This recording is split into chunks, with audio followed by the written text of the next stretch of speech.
Good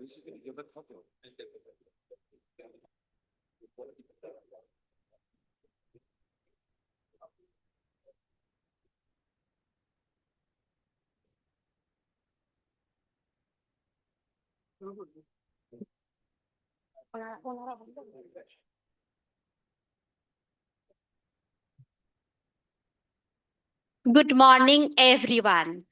We now begin the inaugural ceremony of the International Conference on Applied Algorithms, organized by the Department of CSE, Heritage Institute of Technology, Kolkata. I am Dr. Nilanjana G. Basu, Publicity Chair of Icaa 2026, and I am honored to be your host for today's first session. On behalf of the organizing committee, it is my honor and privilege to welcome you all to Icaa 2026, an international gathering of brilliant minds, innovators, and leaders. It is my privilege to invite our respected dignitaries, Sri Prahlad Rai Agarwala, Professor Shantanu Chaudhuri, Sri Jayabrata Ghosh, Professor D.K. Banvet, Professor John Yakono, Professor Shobhik Bhattacharya, Sri Pradeep Agarwal, Professor Bashop Chaudhuri, Professor Shubhashish Majumdar, and Dr. Diganta Sengupta to kindly come up on stage and join us for the ceremonial proceedings. Please, sir.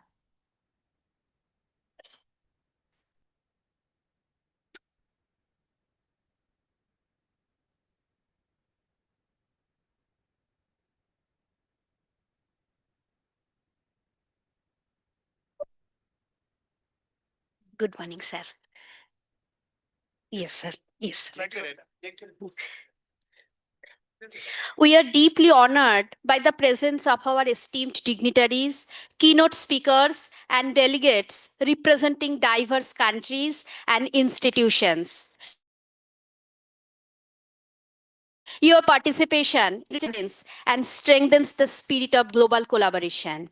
To mark the auspicious beginning of this conference, I now invite all the dignitaries on stage to kindly join us for the ceremonial lighting of the lamp, symbolizing knowledge, wisdom, and enlightenment.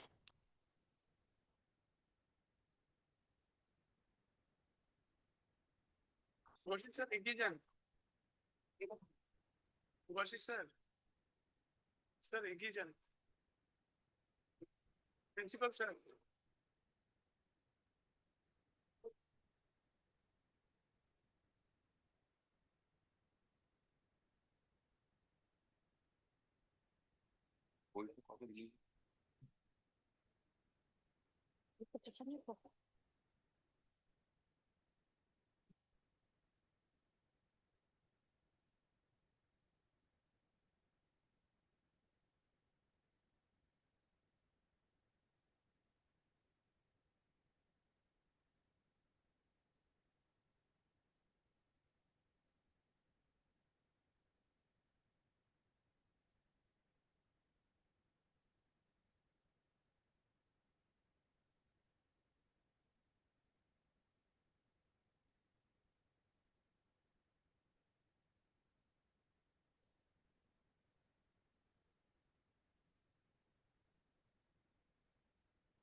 Thank you, sirs.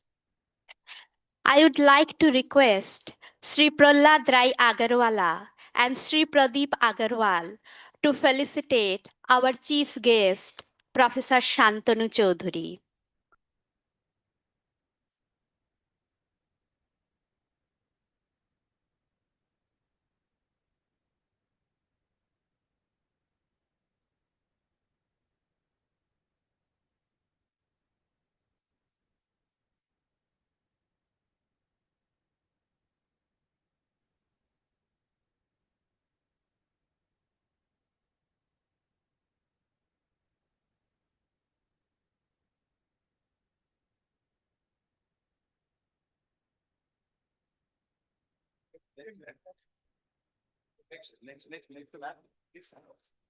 Thank you, sirs. I would now like to request Professor Bashop Choudhury and Sri Pradeep Agarwal to felicitate Professor John Iacono.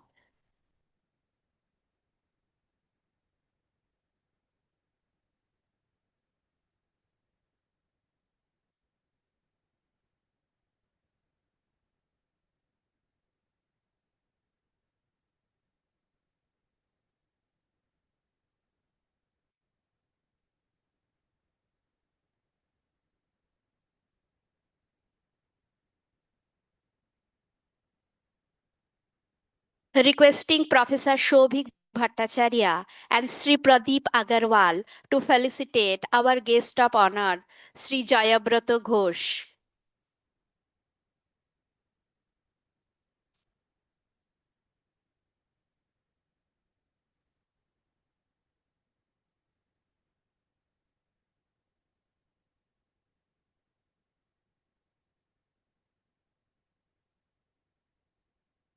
Thank you, sirs.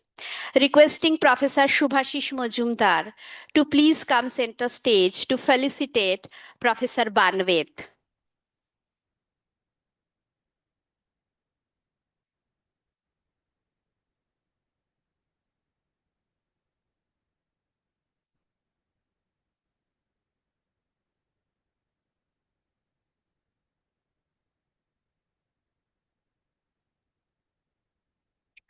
I would now request the book of abstracts of this conference to be presented to the dignitaries and to be released.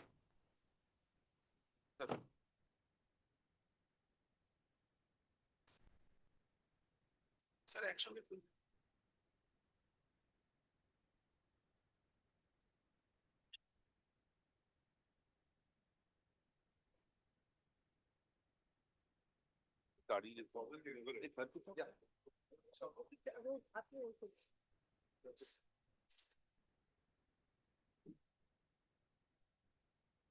Akash Akash Arabinda GK দাও না না আপনি নিন sir আপনি জানান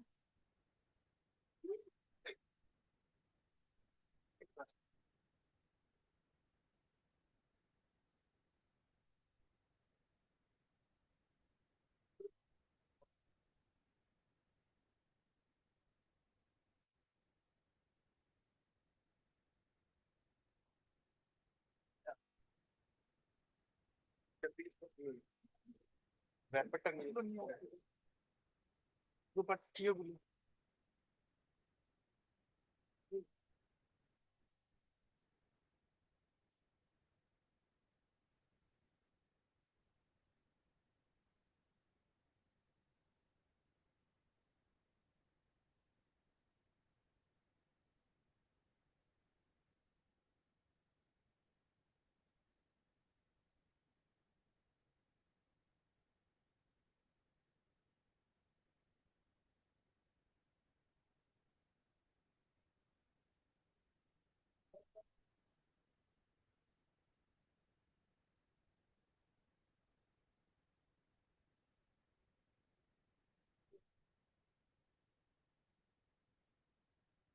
Thank you, sirs. To formally set the tone for this conference, I invite Professor Shubhashish Majumdar, General Chair, Icaa 2026, Professor and HOD, CSE, and Dean UG Program, HITK, to deliver the welcome address. He has over 7 years of experience in the industry, over 22 years of experience in academics, and has also founded a small technology startup. He has taught at multiple places, including ISI Calcutta, Jadavpur University, Indian Association for Cultivation of Science, and Ashoka University as a visiting professor. Sir, I invite you to give the welcome address.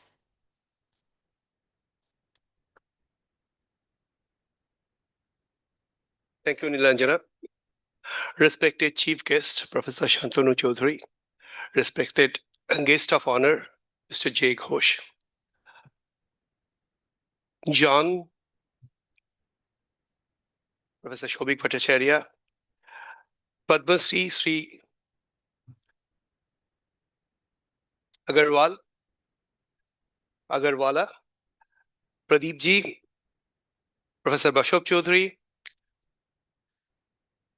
our friend Diganto, dignitaries of the dais, faculties, my dear students, ladies and gentlemen, a very good morning to you all.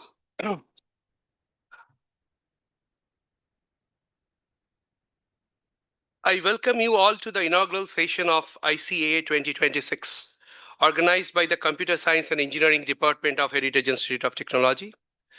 This great event coincides with the completion of 25 years of this institution, which is very close to our heart.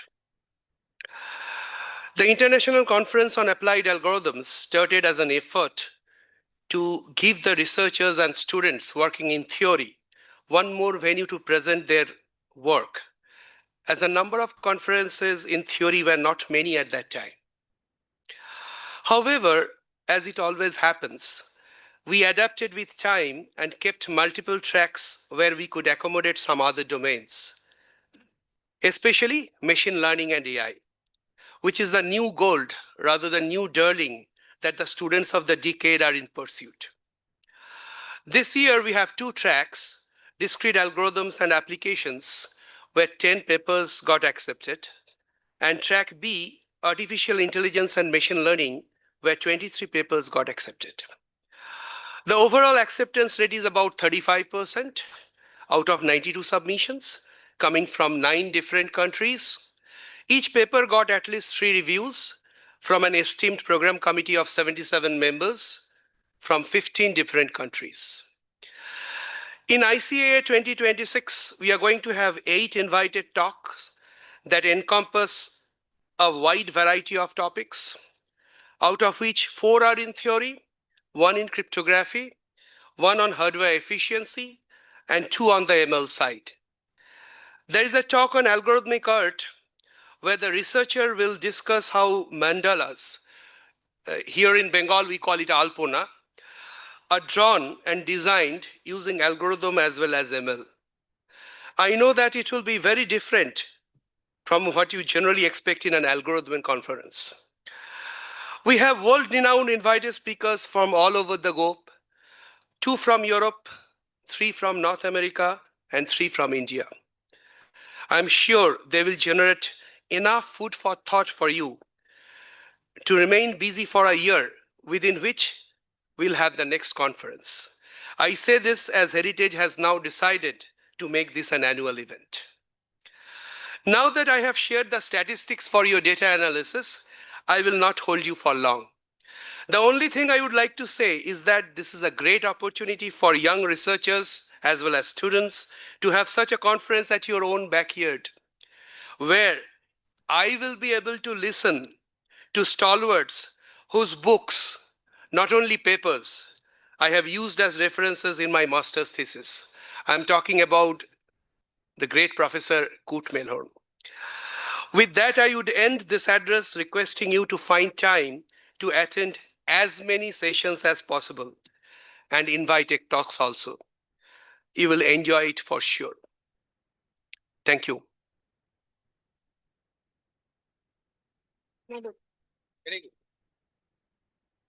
Thank you, sir.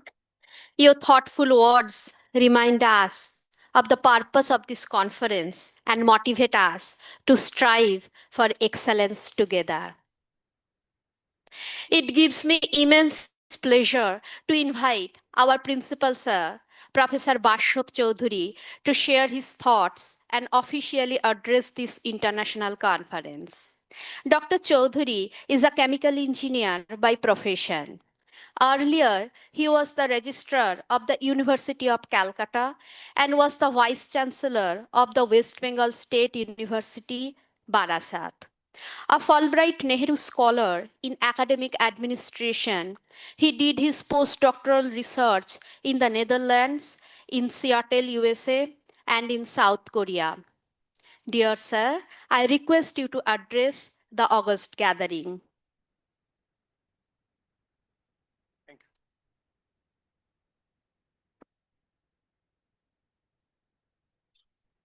Good morning to all of you. Thank you, Professor Nilanjana. Distinguished, my throat is not working properly, so if I make a little mistake, please do not mind. Please excuse me for that. Our distinguished audience, distinguished people on the dais, that includes my chairman of the Board of Governors, Sri P.R. Agarwala, who has got the national honors from the Honorable President of the country. Respected Professor Shantanu Choudhury, who has kindly consented to be the chief guest of this function, a professor of IIT Delhi, and had different other stints.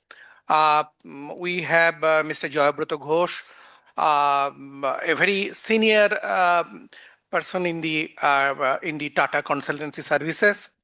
We have Professor Benoit, who is with us, although he is our guest, but we do not consider him our guest. He is with us, one of us. He is guest as well as host. Professor Shobhi Bhattacharya, Principal Advisor. As you see over here, it is written.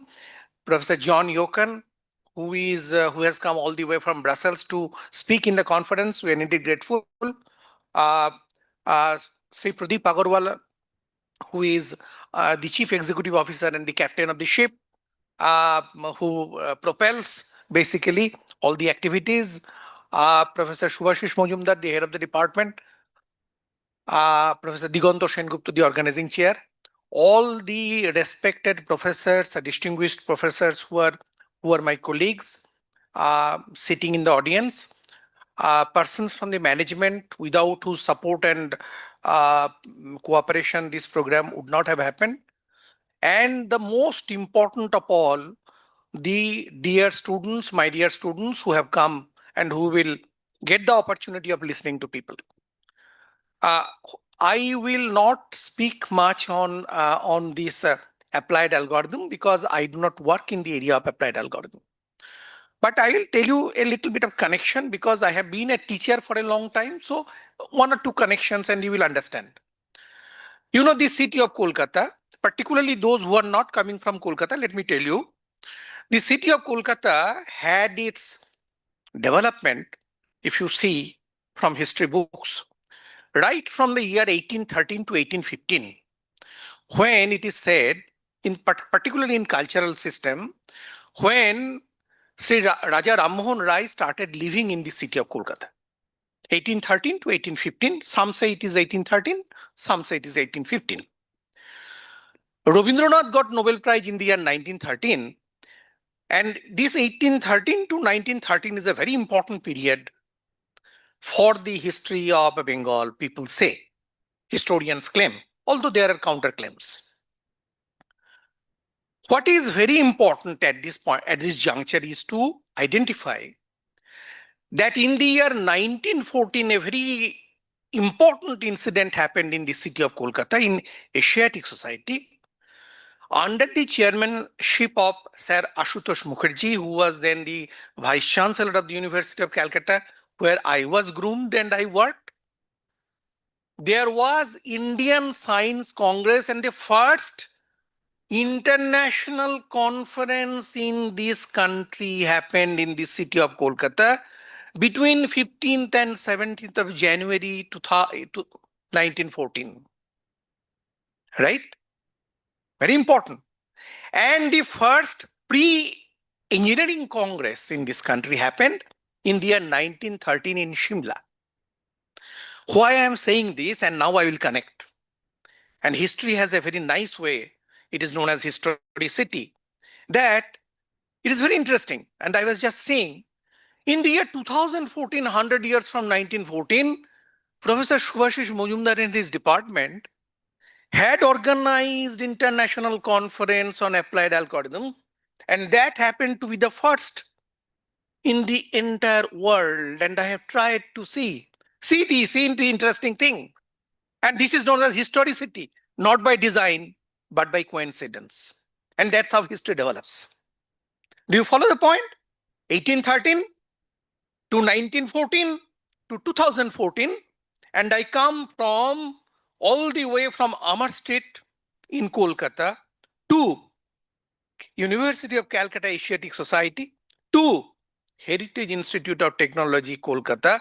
Pradeep ji will be very happy to know that in 2014, the first conference in the world, international conference in applied algorithm, there is no other meaning, happened in the Heritage Institute of Technology.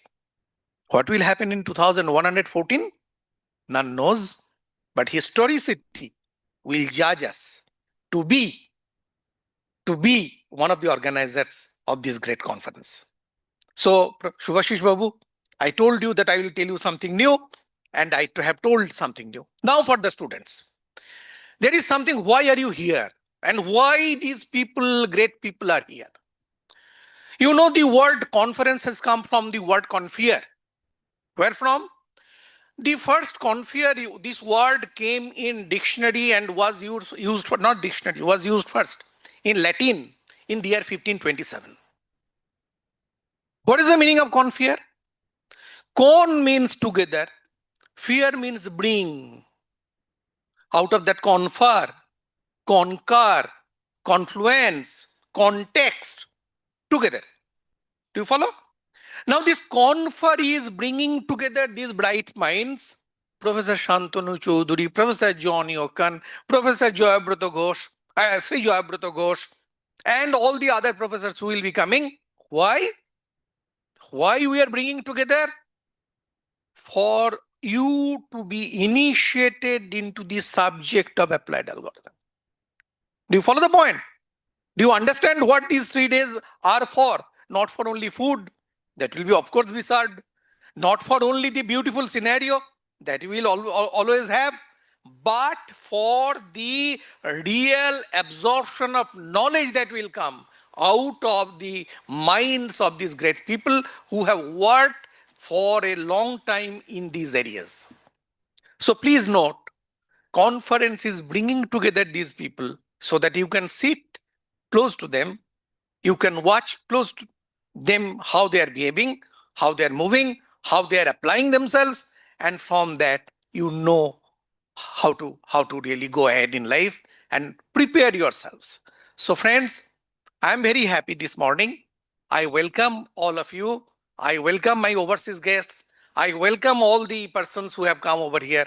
I welcome my chairman for supporting me every time I have asked for help. I welcome my chief executive officer for being with us. I welcome the general manager. I welcome my joint registrar, Dr. Professor Shondeep Chatterjee, and I welcome all my colleagues who are with me this morning just to give me pat on the back, just to support that. Please go ahead. We are with you. Thank you. Thank you very much.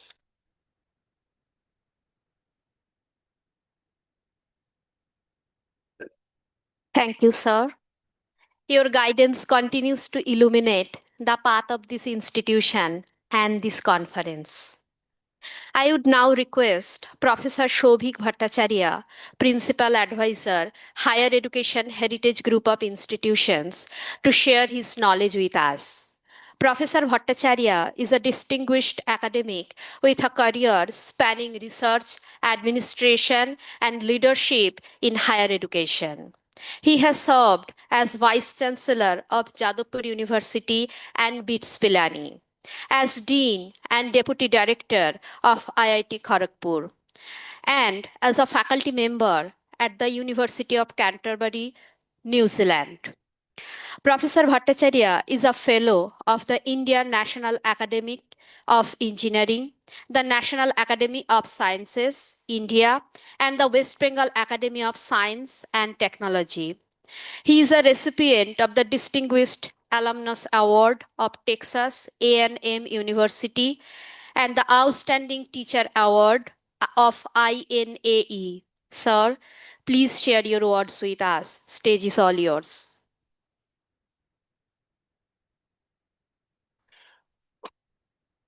Thank you. Very warm good morning to everyone, all the distinguished leadership of Heritage Group of Institutions on stage, also the chief guest of honor, the organizing chair, the general chair, and all my dear colleagues here in the audience, dear faculty members, other distinguished delegates and students. Let me start with a thing that I really liked. Thanks to the entire organizing team, the general chair, the organizing chair. Even before the conference started, the Springer website yesterday had the proceedings listed on the website right away. Amazing. I think they deserve a big applause. 25 years ago, this when Heritage Institute of Technology opened its doors, the world was a very different place. I'm sure you all remember that. Google was just 2 years old. That's a landmark information today because it occupies so much of our space today. Um, I believe the word algorithm probably lived primarily in exams, uh, textbooks, and classrooms. It was not in our daily conversation. Uh, Definitely not in our everyday conversation. But today, I believe algorithms decide what we read, which films are recommended for us to watch, and which diseases get diagnosed first, and how resources, this is very critical, how resources get distributed across societies. So it's pretty much doing the job across the board. Uh, the interesting thing that I see from outside, not being a computer science person at all, this transformation didn't happen in centuries, just in a generation. That's remarkable in my belief. And here is what strikes me most. The real power of algorithms, it lies not in the code itself, but in the questions we choose to ask before writing that code. So these questions will mold how we progress in that direction. As I said, I'm not a computer scientist by any means. I've spent my career in higher education, almost all of it teaching about 150 kilometers from here, IIT Kharagpur campus, and much of it teaching thermofluid subjects. Particularly, I'll mention something I loved doing, thermodynamics, teaching at IIT Kharagpur. And you know what fascinated me most? The conceptual elegance of that subject. So I'll bring a little, draw a little bridge between what we are doing today and what we did in those classrooms. Um, Thermodynamics, of course, taught us that you can't optimize everything simultaneously.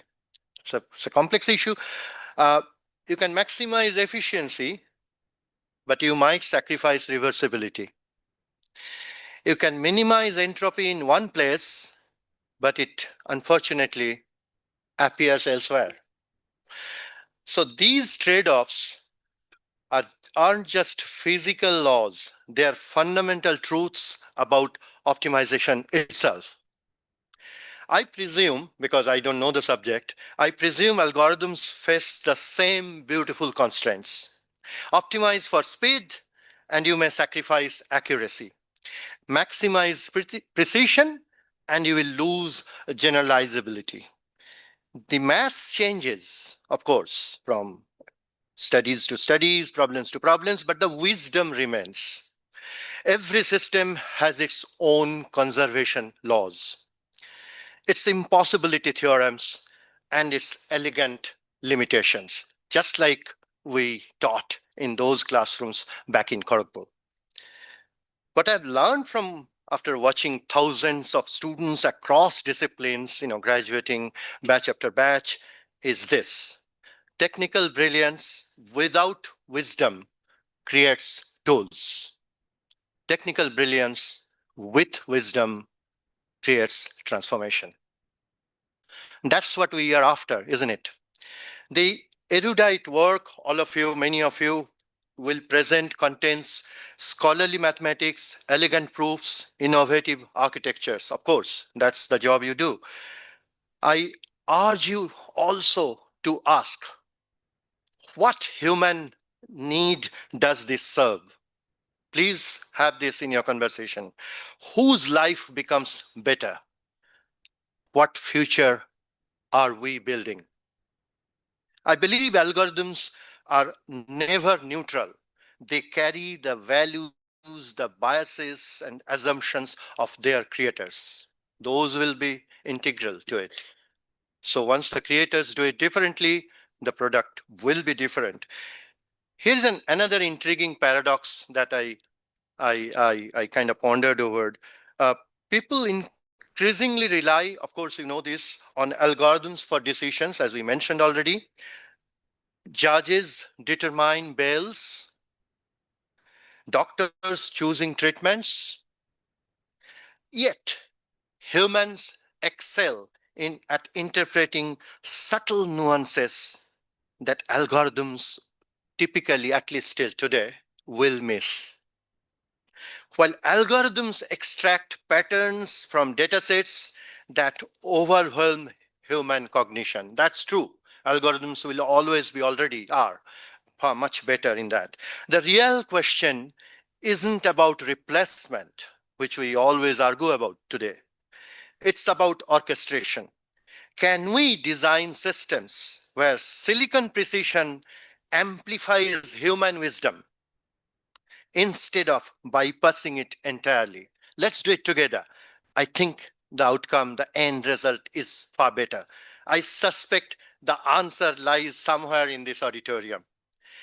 As you debate methodologies and evaluate results, carry these questions from a non-computer scientist into every conversation, every session, if you will.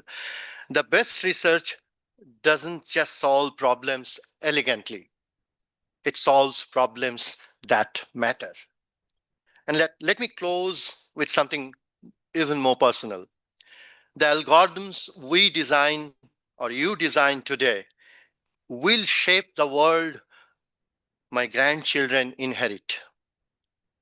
I would very much like them to inherit a world where technology serves humanity's better angels, not its algorithmic efficiency alone. Make your work count, make it wise, make it worthy of that inheritance.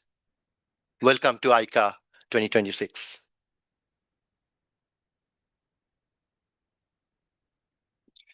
Thank you, sir, for those insightful words and sharing your vision with us today. It is my privilege to welcome our respected CEO, Sri Pradeep Kumar Agarwal.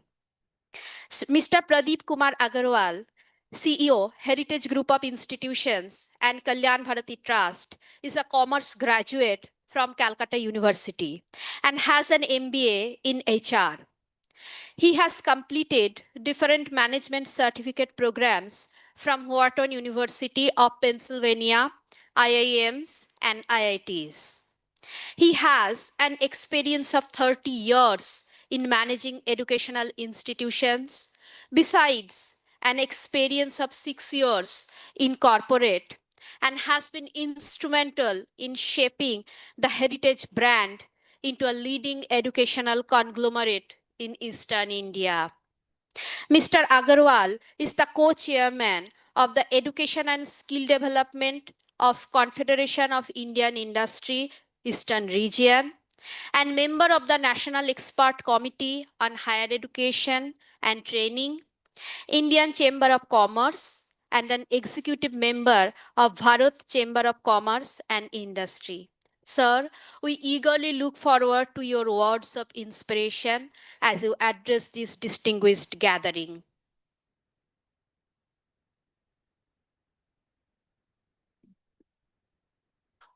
Respected Chairman Sri P.R. Agrawala, all the distinguished dignitaries on and off the dais, dear faculty members and all the research scholars. Good morning and Happy New Year to all of you. So this is the algorithm conference which we are organizing on the eve of, we can say, that 25 years of our journey of Heritage Institute of Technology. And I am proud to say that our students are really working great in respect of algorithm. Like they are winning all the, recently they won the Smart India Hackathon, both in hardware and software category. And on the first National Space Day, they won the runner-up. They became the runner-up in the country and honored by the Honorable President of India. So we are trying our best in whatever little way. Say recently, just few months ago, that we organized the hackathon, internal hackathon, where 600 students participated, 150 teams. So I think we need to continuously evolve and innovate ourselves as we are talking about AI and quantum computing will take over the world. But I think lot of interaction, lot of creativity is needed. So we need to continuously strive toward that. So today also a lot of research paper will be placed, will be poster presentation will be there in next 3 days, and a lot of distinguished dignitaries, like even tomorrow we are getting Professor Durga Mishra from NJIT, New Jersey NJIT University, and a lot of distinguished speakers are there. So I wish a very successful and meaningful conference this year. Thank you very much. Thank you, sir, for gracing this occasion with such valuable insights. May I now invite our esteemed chairman, Board of Governors, Heritage Institute of Technology, Kolkata, Sri Prahlad Rai Agarwala, to kindly come forward and deliver the inaugural address. We are honored to have your leadership and vision guiding this institution.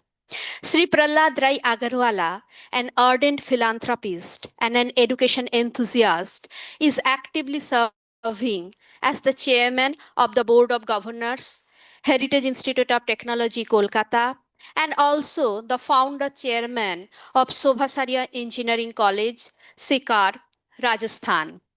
Sri Agarwala is the executive chairman of Rupa and Company Limited. Under his aegis, Rupa and Company Limited was awarded the most promising brand by the Economic Times in 2018. For his distinguished service in the field of trade and industry, he was conferred with the Padma Shri, one of the highest civilian honors of India in the year 2022. He is the honorary consul of the Republic of Colombia in Kolkata. The stage is all yours, sir.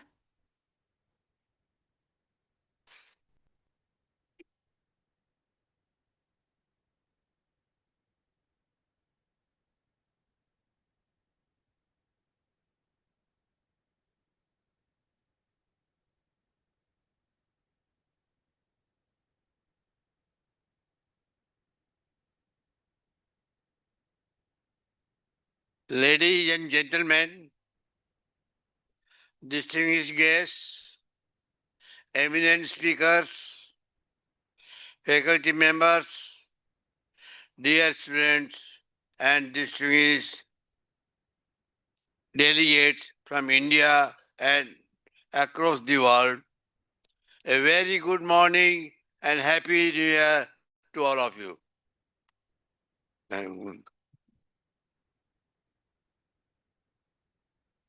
It is my immense pleasure to stand before you today as we inaugurate the International Conference on Applied Algorithms, Icaa 2026, a gathering that brings together some of the brightest minds of discrete algorithms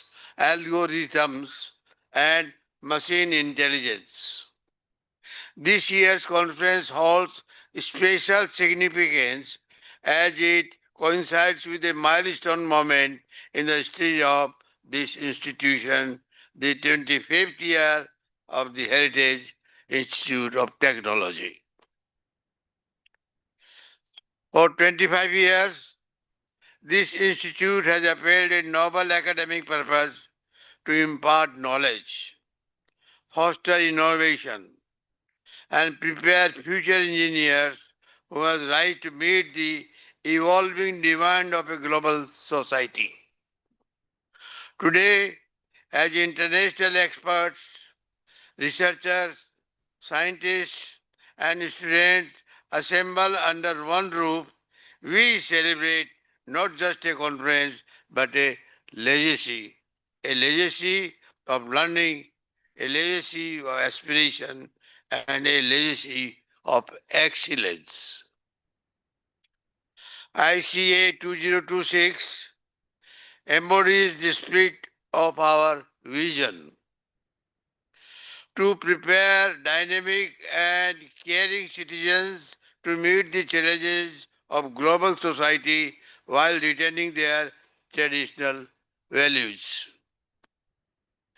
With global experts sharing these insights, our students and researchers gain exposure to cutting-edge developments that push the boundaries of learning.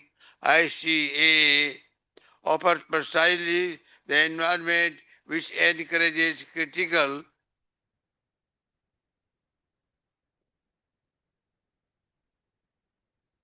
and innovative thinking, one where questions are valued, ideas are challenged, and innovation takes a center stage. From AI-driven optimization to algorithmic applications in industry and science, all are aligned with the needs of today's technological enterprises. ICA 2026 serves as a bridge between academia and to the real world. Industry experts and researchers from around the world will engage in discussions that spark collaborations and create pathways for transformative solutions.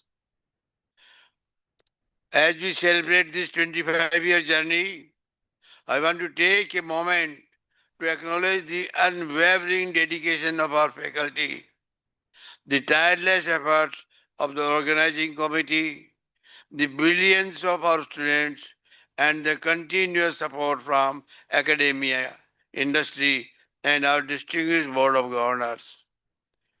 Each one of you play a vital role in shaping the identity of the institution. Should I read again? Each one of you plays a vital role in shaping the identity of this institution. To our speakers and delegates, your presence elevates this conference. You bring to us not just knowledge, but diverse perspectives and global wisdom. We are deeply grateful that you have joined us for the celebration of the scholarship. To our students, may this conference inspire you to dream bigger, explore deeper, and lead the integrity. You are the future of the engineering, technology, and global innovation. As we step into the next quarter century of Heritage Institute of Technology, let us reaffirm our commitment to excellence, compassion, and social progress. Let this conference serve as a catalyst for new ideas, new collaborations, and new possibilities. Thank you, and I wish you all an enriching and memorable experience. Thank you.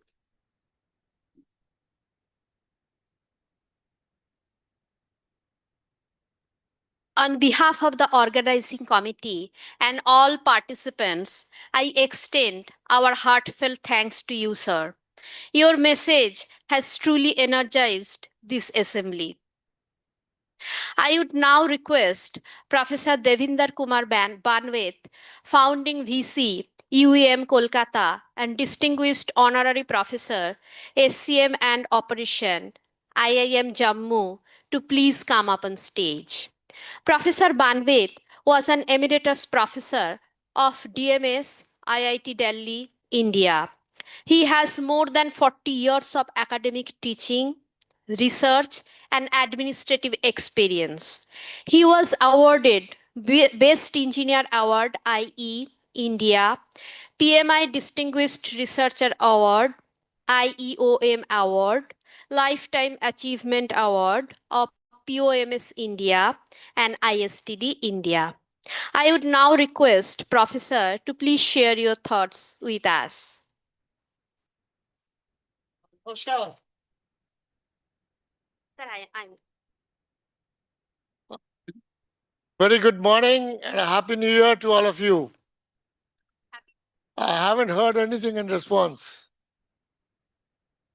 The difference between an engineering college teacher and an engineer management teacher is that he is looking for interactive response. Okay, so it was in that sense I used this occasion, and because only 3 minutes, each minute multiplied by 60, was allotted to me by our great Pradeepji.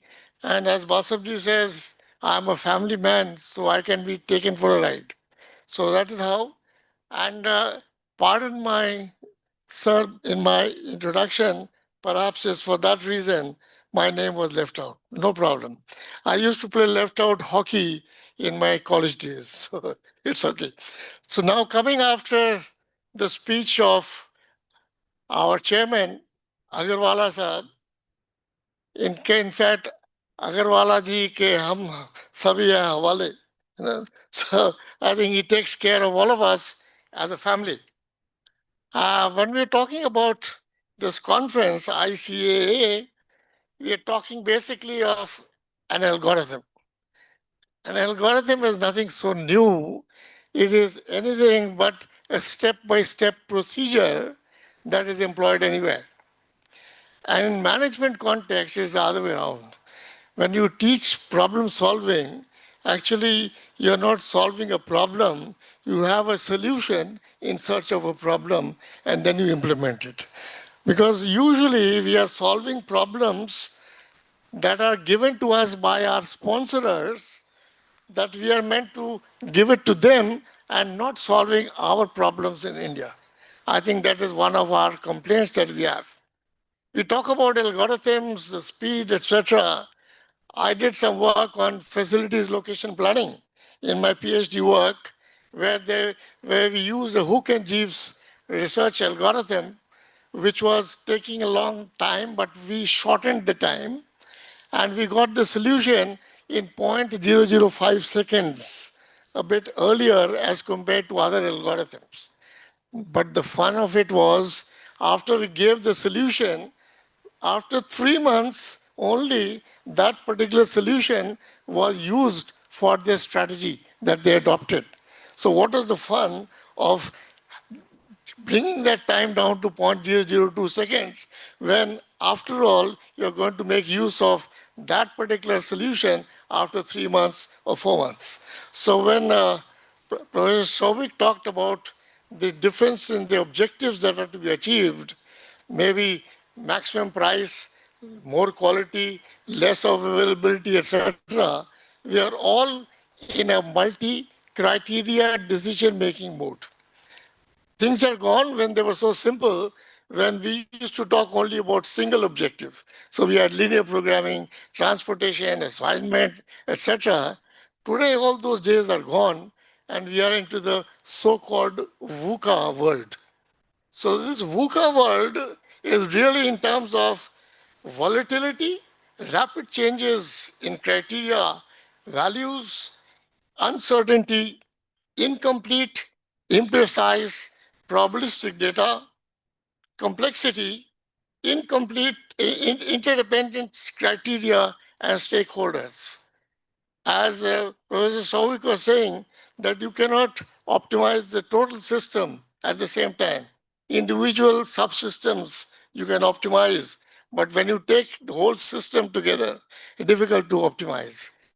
It is like, operation successful, but patient died. So what I'm trying to impress upon you is the need for adopting a holistic systems, an integrated approach to whatever you do, so that we are gone far away from optimization. To Albert Simons, business of satisfaction, where you have multiplicity of objectives, and now you're dealing with the satisfaction rather than that optimization that you talk about. Yes, I teach optimization, but I also know the Kaizen approach that any and everything can be improved. So if you're already giving an optimal solution, what is it that you are improving? The only thing is, when you have detected that there is a problem, by the time you have looked at the problem, by the time you have modeled the problem, by the time you have implemented the problem, so much time has gone by that you are implementing the solution today of a problem that occurred maybe 10 years ago. So solutions don't work. There's nothing which remains constant in this world. It is just change. You always keep changing. The environment keeps changing. Why I'm wearing a hat today, as Basabji says, I'm feeling very cold. One reason is our guest from Belgium, to make him feel at home. We have also improved the weather here. And I've come from Delhi, so we were in Delhi, Calcutta, and Belgium, almost on the same level. So we are, in fact, I was thinking of talking on AI and Gen AI for complex contemporary MCDM under the VUCA, and would like to discuss that. But Pradeepji gave me some 3 minutes. I don't know when those 3 minutes will start, whether after 5 minutes or after 10 minutes. But give me some time because I also did some homework. So in terms of AI ML, looking at pattern detection, dynamic criteria weighting, prediction simulation, and GenAI for scenario generation, trade-off explanation, narrative-based decision support, etc. Now, when you talk about AI intelligence, then have you heard of the so-called Turing test for intelligence, which was there so many years ago, and now we are talking about that. MCTM, as I said, we are going away from those models, coming into classical advanced models of analytic hierarchy process, analytic network process, fuzzy EHP, fuzzy NP, TOPSIS, fuzzy TOPSIS, Promethe, Copras, DMATL, Vicor, Aras, and so many of them. In fact, even today, when I've crossed 79, I am still writing a book on demystifying multi-criteria decision-making tools, making them simple of many of those things which were never taught to us. And you integrate with everything goes very fine, deterministic, then probabilistic, then stochastic, then you make it fuzzy decision making, linear programming, fuzzy linear programming. Whether it is fuzzy or fudgy, we do not know. Huh? Because after all that fuzzification, then you're going in for de-fuzzification again. So, as I said, that many of these things, handling complexity and scale, and managing uncertainty, in enhanced decision intelligence, speed, and responsiveness. Our friend Shobik talked about wisdom. Knowledge flows from west to east, well known. But wisdom has been flowing from east to west. Where there's the concept of zero, others have applied it. We have remained close to zero. That's a different aspect. Have it zero lead time, zero defect, and zero so many other things. But somehow we have not made use of many of those things that have come up. When I teach MIS, I ask whether a tomato is a fruit or a vegetable. And some of them will say it's a fruit. So if tomato is a fruit, in Diwali, would you like to carry a basket of tomatoes given as a gift to someone else? That would not be wisdom.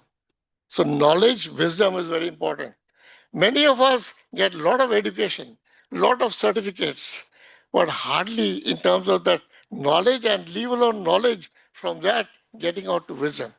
Wisdom is something which might come with a little bit of graying of the hair, perhaps. Okay, but now everything is fast. Speed. We had a 5-day test match. Now we are 3-day. You are 50-50, and then 20-20, and we finally a toss. Speed is the essence. And whether speed, accuracy, preciseness, they all go together or not, there again, there's a difference. A lot of bias would be there, and illusion of optimality, and many of those things. Key paradox in VUCA MTDM, AI excels at optimization, but VUCA demands adaptability, judgment, and wisdom.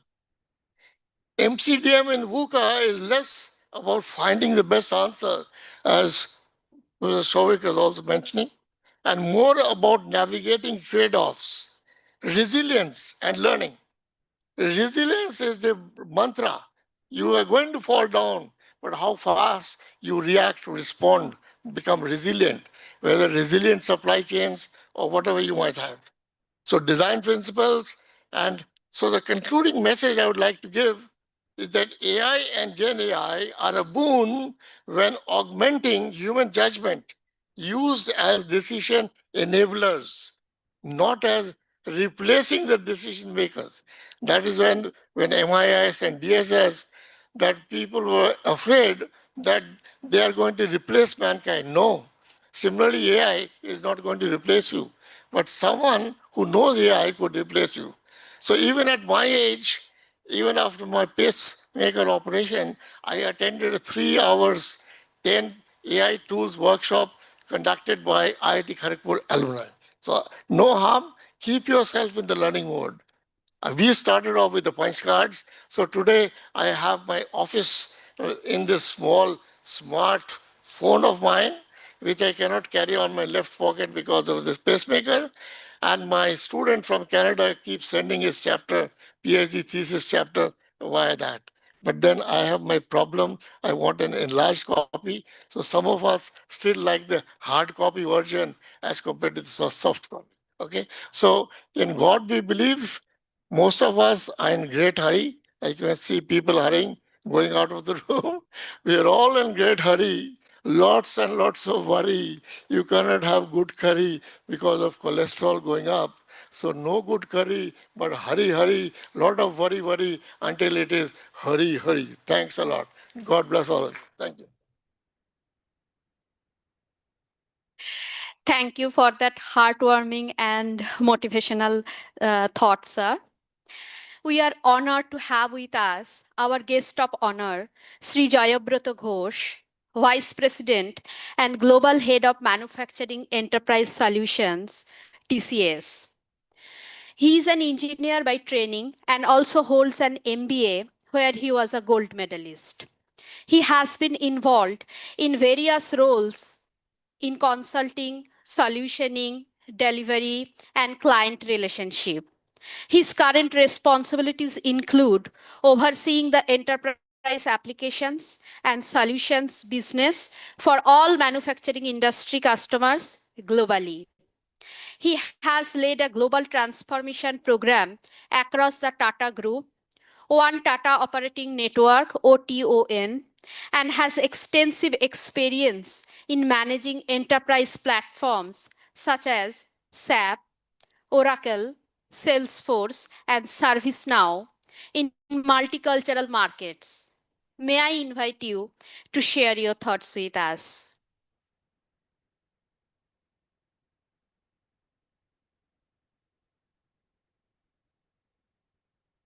Respected Chairman, Mr. P.R. Agarwala, our chief guest, Professor Shantanu Chaudhary, CEO, Mr. Pradeep Agarwal, and all the eminent guests on and off the dais. Very good morning and Happy New Year to all of you. It's a great honor and privilege to be invited in the session today in front of such eminent gathering of scholars, professionals, and young minds of India who are all united by a common theme that is shaping the modern world, which is called applied algorithm. This is the invisible engine of the industry today. When we hear a word called algorithm, the first thing come in our mind is computer science, mathematics, or some abstract logic. However, in today's world, there are invisible engines which is driving the global industries. I come from a background which is catering to these global customers. We almost cater to 3,000 customers globally. And I'm very proud to be part of Tata Consultancy Services, which is one of the top 3 largest IT companies in the world today. From the moment we unlock our smartphones to the time goods and services are delivered to our doorsteps, algorithms are constantly at work, optimizing, predicting, recommending, securing, and automating processes at an unprecedented scale. In essence, the algorithms become the language through which the data is getting converted to decisions today, whether it is AES in banking, linear regression in finance, decision tree in insurance and retail, or neural networks in AI and ML. Everywhere, algorithms are making a big difference in today's world. I would take some examples of the industry where we are catering these solutions to the business problems. If you look at manufacturing industry or industry 4.0, the predictive maintenance in a plant, the control of quality, the optimizing the supply chain process, smart robotics automations, everywhere we have been using various kinds of algorithms, which is reducing our downtime, improve efficiency, and making manufacturing very, very sustainable, which is the need of the world today.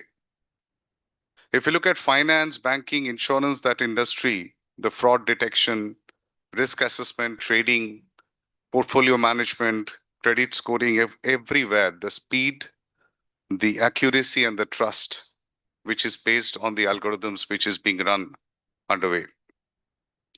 Healthcare and life sciences, I think it's a very big impacted industry with the help of algorithms.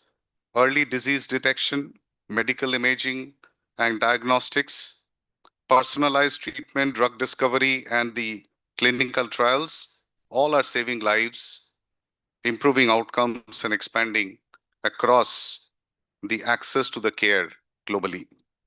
Digital economy, which is very close to our heart today, the social media, the search engines and recommendations, e-commerce pricing, social media content, cyber security. That is where today the quality and the intelligence of the algorithms are making big difference more than the products and services which is getting offered by them. Last but not the least is the AI, machine learning. Here the algorithms are redefining the art of possible and making them convert it into the science of reality. These systems learn from data, adapt to the changes, and operate in a very, very complex and uncertain environments. However, it is very important to remember that an intelligent system is only as responsible as the algorithm that governs it. With every great power comes the great responsibility. The explainability, the ethical algorithms, and the transparent algorithms are the ones which are going to stay here. It is extremely influencing for any algorithms towards hiring decisions, financial approvals, medical diagnosis, legal and policy outcomes. So we must always challenge ourselves. The bias towards this algorithm's definition, data privacy and security, transparency and accountability. Applied algorithms must not be only efficient, but also fair, inclusive, and trustworthy. This is where I believe this conference like Icaa 2026 play a pivotal role, where it provides a platform for theory to meet the industrial application. Researchers interact with practitioners, young scholars gain exposure to the real world problems, and industry gain insights into the cutting edge research. Message to all the young researchers here present in this room and outside, that learn not just how to algorithm work, but why they matter. Our very common sentences, we see that technology is a solution, but we should find out what was the problem. Why are we building this solution? The moment we start looking for that, you are going to make a difference in whatever you build tomorrow. Focus on the domain knowledge and always uphold the ethics and the responsibility in your designs.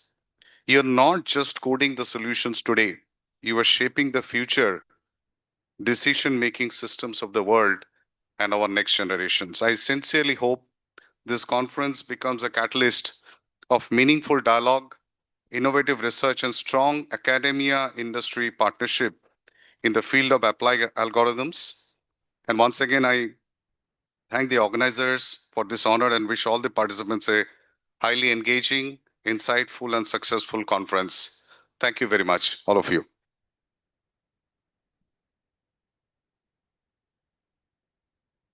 Thank you, sir, for your valuable contribution as our guest of honor. Your words have set a positive tone for this conference, and we are deeply grateful for your support. We are equally honored to have our chief guest, Professor Shantanu Chaudhuri, Professor, Electrical Engineering Department, IIT Delhi, with us today. Professor Shantanu Chaudhuri did his BTech in the year 1984 in Electronics and Electrical Communication Engineering and PhD in 1989 in Computer Science and Engineering from IIT Kharagpur. Presently, he is a professor of electrical engineering of IIT Delhi. He had been the director of IIT Jodhpur and also the director of CSIR CEERI. He was also the dean undergraduate studies at IIT Delhi. He was awarded the INSA Medal for Young Scientists in 1993. He is a fellow of the Indian National Academy of Engineers, the National Academy of Sciences, and the International Association of Pattern Recognition. He is also a recipient of the Distinguished Alumnus Award of IIT Kharagpur. I would now request you to address the gathering, sir. The stage is all yours.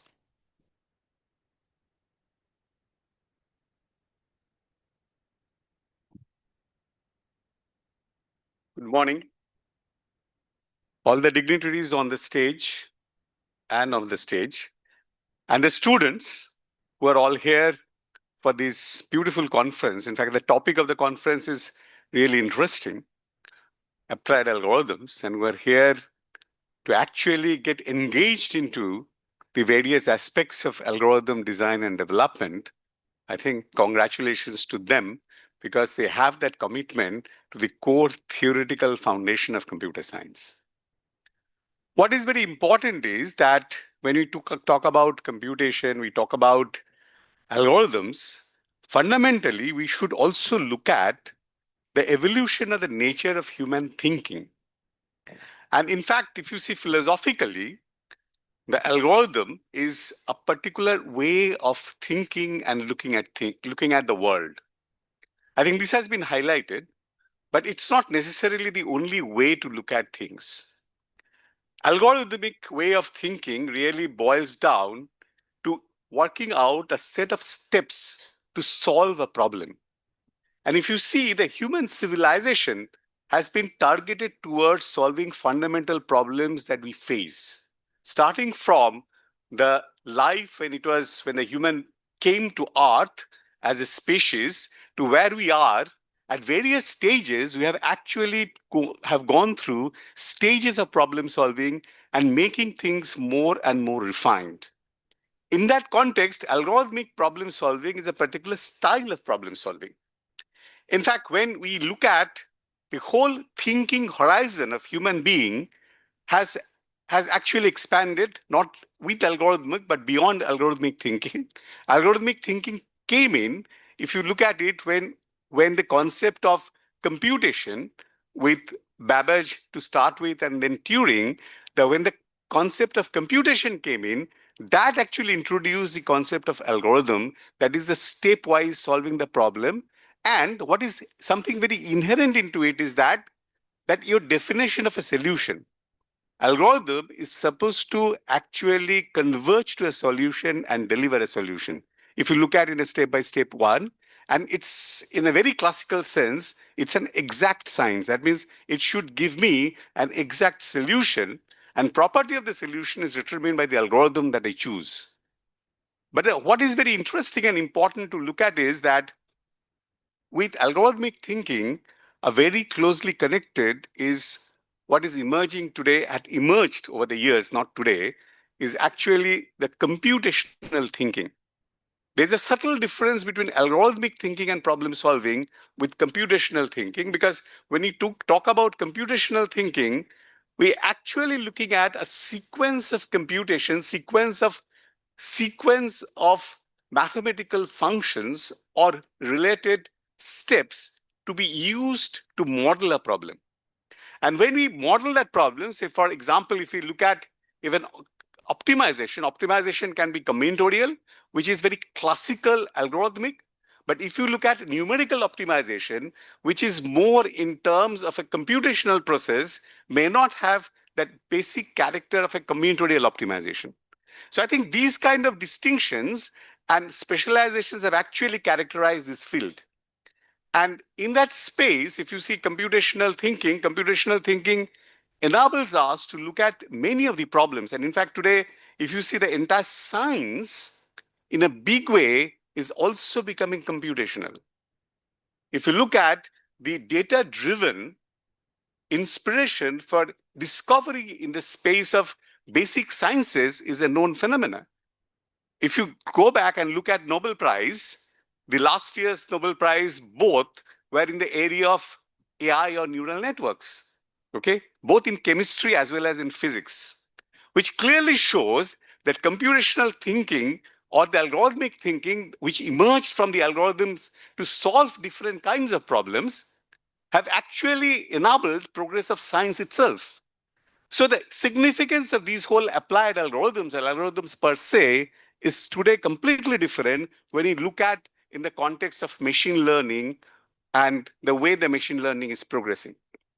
If you look at in a machine learning, in an algorithm, the way classically we talk about an exact science, machine learning technically is not exact science. If you see, we talk in terms of convergence, in terms of minimization of an error function. If I talk about supervised learning method, the moment I move to unsupervised learning method, it's a question of discovery. If you see today, we have the variants of unsupervised learning, and which is not classically in a kind of well-defined steps of an combinatorial or classical algorithmic thinking. Say, look at semi-supervised learning, look at self-supervised learning. In fact, self-supervised learning is actually dominating what is today's AI. Okay, so therefore, the whole perspective which has emerged in terms of discovering different ways to solve a problem has also gone back to look at your human brain, how the human beings really learn. If you see in some theory, it says that why the human being were able to create civilizations and not animals could, simply because human beings have the ability to be educable. That is, they can be educated. So if you see, when we talk about ML, we are talking about systems which can be educated. Algorithms classically cannot be educated. Algorithms classically reflect the whole understanding and perspective of whoever is designing the algorithm. So therefore, there's a shift in whole aspect of problem solving. And when in this conference, you are considering both applied algorithms in the context of classical algorithmic thinking, as well as ML as a track, you see the convergence which is coming in over here. And what is substantive and important is today, when ML has moved to a generative domain, when we are talking in terms of ability to generate things, and generating things is actually bringing us to another question of, can I create new things? Actually, you see the paintings are coming and you are actually using ideas to generate paintings, and then therefore you are getting into algorithmic creativity. Algorithmic creativity is something different from classical algorithmic problem solving. And generative AI today brings in with the ability to create things, the ability to create your English prose, even Bangla prose, even Hindi prose, which were non-existent in the literature. Okay, and that's again how it is getting created. It's actually combinatorics. If you look at it, take away this whole cloud of so-called intelligence and come back to the basic maths, it works because of combinatorics.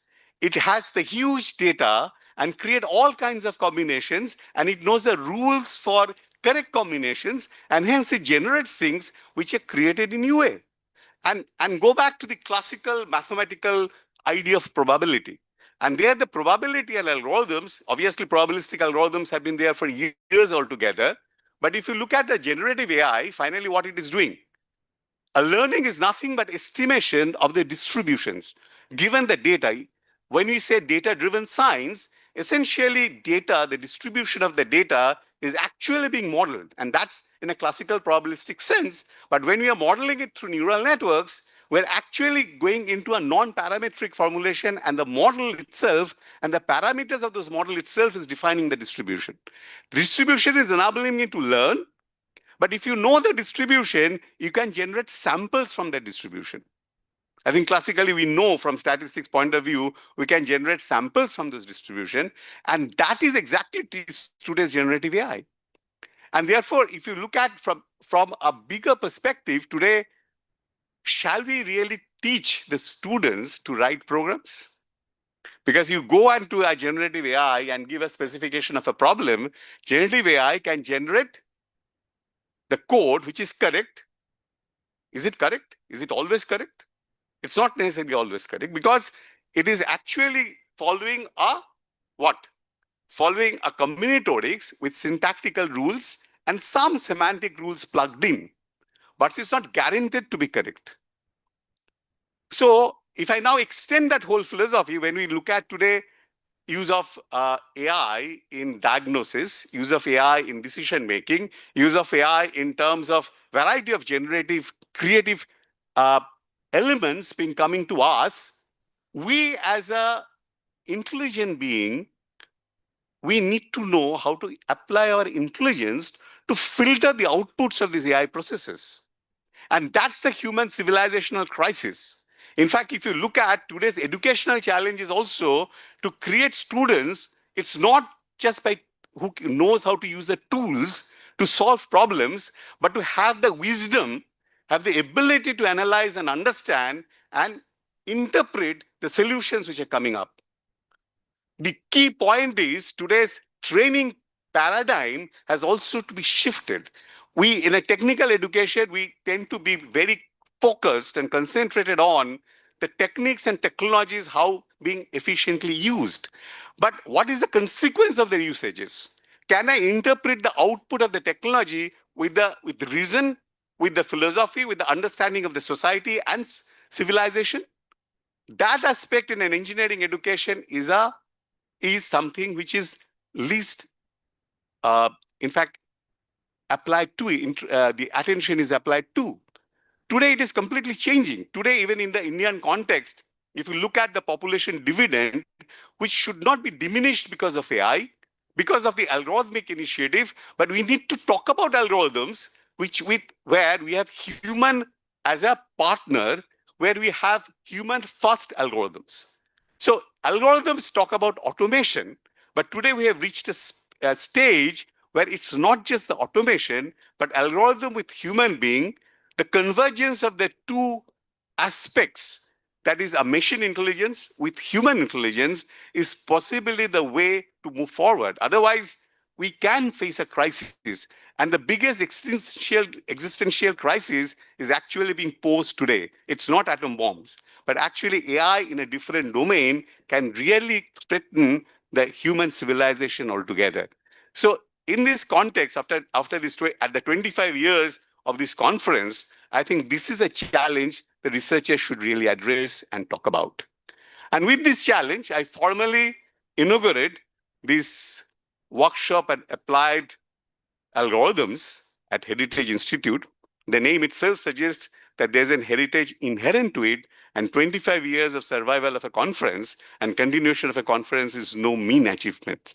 I would like to personally congratulate the Heritage Institute and the organizers of this conference for taking this forward with this kind of intensity for 25 years.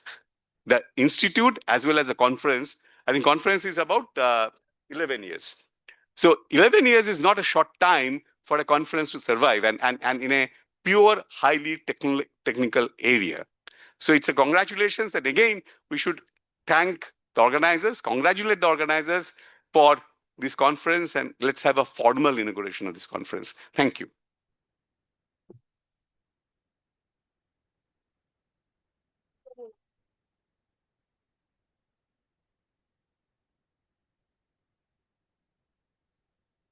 Thank you, sir. Your presence here today has added immense prestige to this gathering, and your message will continue to inspire us throughout the conference. As we conclude the inaugural session, I invite Dr. Diganta Sengupta, Organizing Chair, Icaa 2026, Associate Professor, Department of CSE, Heritage Institute of Technology, Kolkata, to extend the vote of thanks, expressing our gratitude to all who made this event possible. He is a fellow of IETE, a senior member of IEEE and ACM. He is a life member of the Computer Society of India and the Institution of Engineers India. He is also an editor of SCI Index journals from Elsevier and Springer. The stage is all yours, sir. Thank you, Nilanjana. Good morning, everyone. As we proceed from the inauguration session of Icaa 2026 to our plenary talk, it's my privilege to deliver the vote of thanks on behalf of the organizing committee. The success of the International Conference on Applied Algorithms has been made possible through the collective effort of many individuals and organizations. And it is with great gratitude that I acknowledge their contributions. First and foremost, I extend my heartfelt thanks to our advisors, Shri H.K. Chaudhary, Chairman, Kalyan Bharti Trust, Shri P.R. Agarwala Sir, Chairman, Board of Governors, Heritage Institute of Technology, Shri P.K. Agarwal, Chief Executive Officer, Kalyan Bharti Trust, Professor Bashap Chaudhary Sir, Principal, Heritage Institute of Technology, Professor Shobhik Bhattacharya, Principal Advisor, Higher Education, Heritage Group of Institutions, and Professor Shujit K. Bodua, Registered Heritage Institute of Technology, for their unwavering support and guidance throughout the journey. A special thanks to our steering committee chairs, Professor Bhargav B. Bhattacharya, ex-professor from Indian Statistical Institute, Calcutta, and Professor Sandeep Sen, both from Ashoka University, Sonpat now, for their invaluable leadership and direction. I would also like to express my deep appreciation for our General Chair, Professor Shubhashish Majumdar, and our Program Chairs, Professor Dinabandhu Bhandari, and Professor Prasenjit Gupta from Heritage Institute of Technology, Professor Christios Zarialis from University of Patras, Greece, and Professor Shagotam Das from the Statistical Institute, Kolkata. Your dedication and meticulous planning have been instrumental in making this event a grand success. Now, this year our conference, as we have already discussed, this year our conference is inaugurated today. But we are pleased to inform all present here that due to the diligent efforts of our program chairs, the proceedings of this conference have been published by LNCS Springer yesterday itself. It is definitely a first pan-India in the last few years.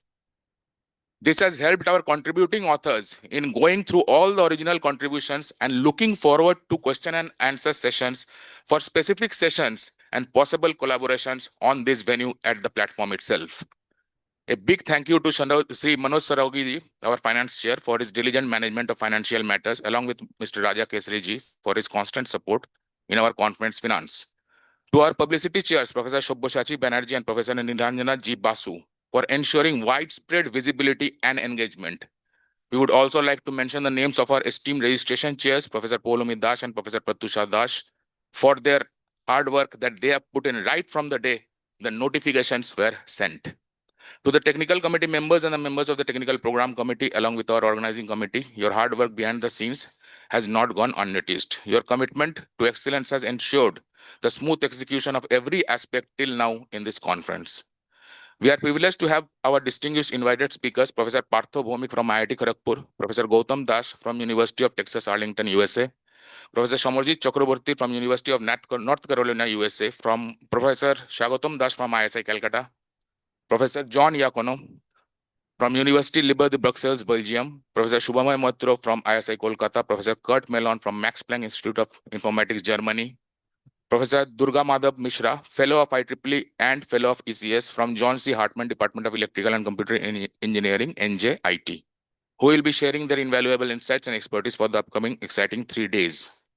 Our gratitude also goes to our chief guest, Professor Shantanu Chaudhary, Professor of Electrical Engineering Department, IIT Delhi, and former Director, IIT Jodhpur and SCIR CEERI. And guest of honor, Shri Jayabrata Ghosh, Vice President, Global Head of Manufacturing Enterprise Solution, Tata Consultancy Service Solutions. And guest professor, D.K. Banwet from IIM Jammu, who was the founding Vice Chancellor of University of Engineering and Management, Kolkata, and also the distinguished Honorary Professor SCM and Operations. We thank all of them for their gracious presence in this conference. A special mention to our session chairs, Professor Prashanjit Gupta, Professor Shubhajit Datta, Professor Saurav Chakravarti, Professor Uroz Shibes, Professor Bhargav B. Bhattacharya, Professor Sanjay Shah, Professor Pramatha Datta, Professor John Iacono, Professor Krishanu Datta, Professor Partha Bhomik, Professor B. Uma Shankar, Professor Mandar Mitra, Professor Sujoy Shah, and Professor Anindya Haldar, who will be moderating the sessions and guide us during the sessions. I also thank all the authors of the submissions for considering our conference worth enough for submitting their research. Thank you, authors. We will have the privilege of listening to 33 outstanding paper presentations, each contributing to the depth and breadth of the conference. Your research has been a cornerstone for this event. I would like to extend my sincere appreciation to Joint Registrar Arvind Srivastav and Campus Administrator Lieutenant Colonel Amitabh Ghosh Dostidar for their crucial contributions in ensuring the smooth functioning and logistics of this event. A special thanks goes to Mr. Devashish Kormukar and his team from Systems for their exceptional support, which will help us in witnessing both the online and the offline sessions seamlessly. Additionally, I would like to express my gratitude to the Department of Media Science, the Heritage Academy, particularly Professor Dr. Madhuba Bokshi, Mr. Tomal Das, Mr. Ayan Chakraborty, Mr. Shaurik Sharkar, and Mr. Abhishek De for their outstanding contributions till date and for the whole conference. The conference is being witnessed globally via YouTube Live right now itself, thanks to our Systems Department and the Media Science. Department of Media Science, the Heritage Academy, is also the media partner for this event. A heartfelt thanks to Vicky Ji and Prabhat from Canteen, who will be ensuring that every event is well fed and refreshed throughout the conference.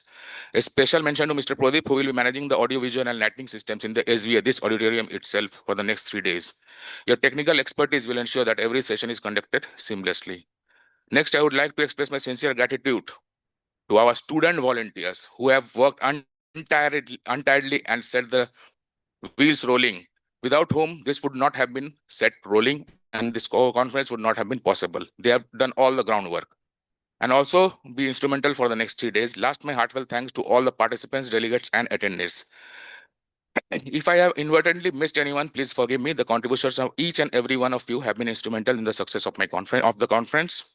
In conclusion, thank you all once again for making this conference happen and looking forward to a resounding success. Thank you all. And thanks to Dr. Diganto Sengupta, who has worked as organizing chair, and he has done a tremendous job. Thank you very much. Thank you, sirs. With the inaugural ceremony now complete, let us embark on this journey of knowledge and innovation together. The first invited talk will begin shortly. You are requested to please be seated.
Okay.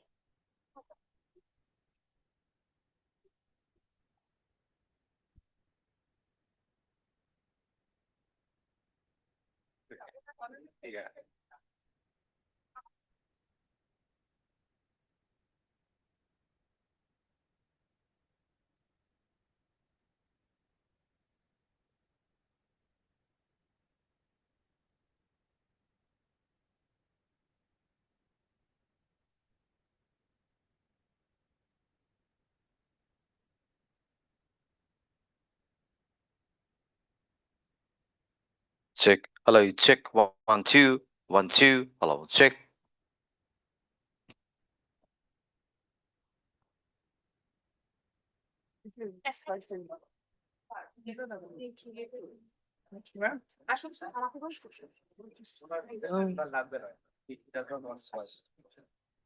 Testing. Yep. One more.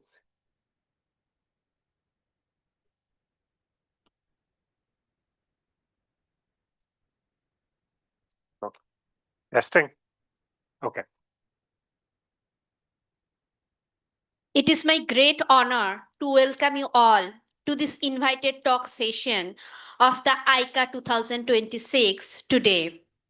We are privileged to have with us Professor John Iacono, Professor, University Libre de Brussels.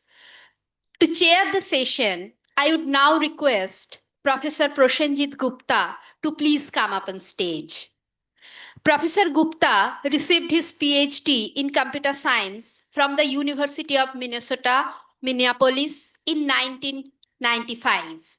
Prior to that, he received his BTech in 1989 and MTech in 1991 in computer science and engineering, both from IIT Kharagpur. In the last 30 years, he has held various positions in academia and industry, including postdoctoral fellow at Max Planck Institute for Informatics, Germany, professor at IIIT Hyderabad, architect at Yahoo Bangalore, Dean, Faculty of Engineering at NIIT University, Nimrana, Rajasthan, MTS at Bell Laboratories at Murray Hill, New Jersey, USA. Member of consulting staff at Cadence Design Systems, San Jose, California, USA. Senior lead engineer at Mentor Graphics, Hyderabad, and professor at Heritage Institute of Technology, Kolkata. Professor Gupta is the founder of Icaa Technologies, Kolkata, which has offered niche courses at more than 25 organizations, including academic institutions, banks, and Confederation of Indian Industry. I am handing over the session to you, sir.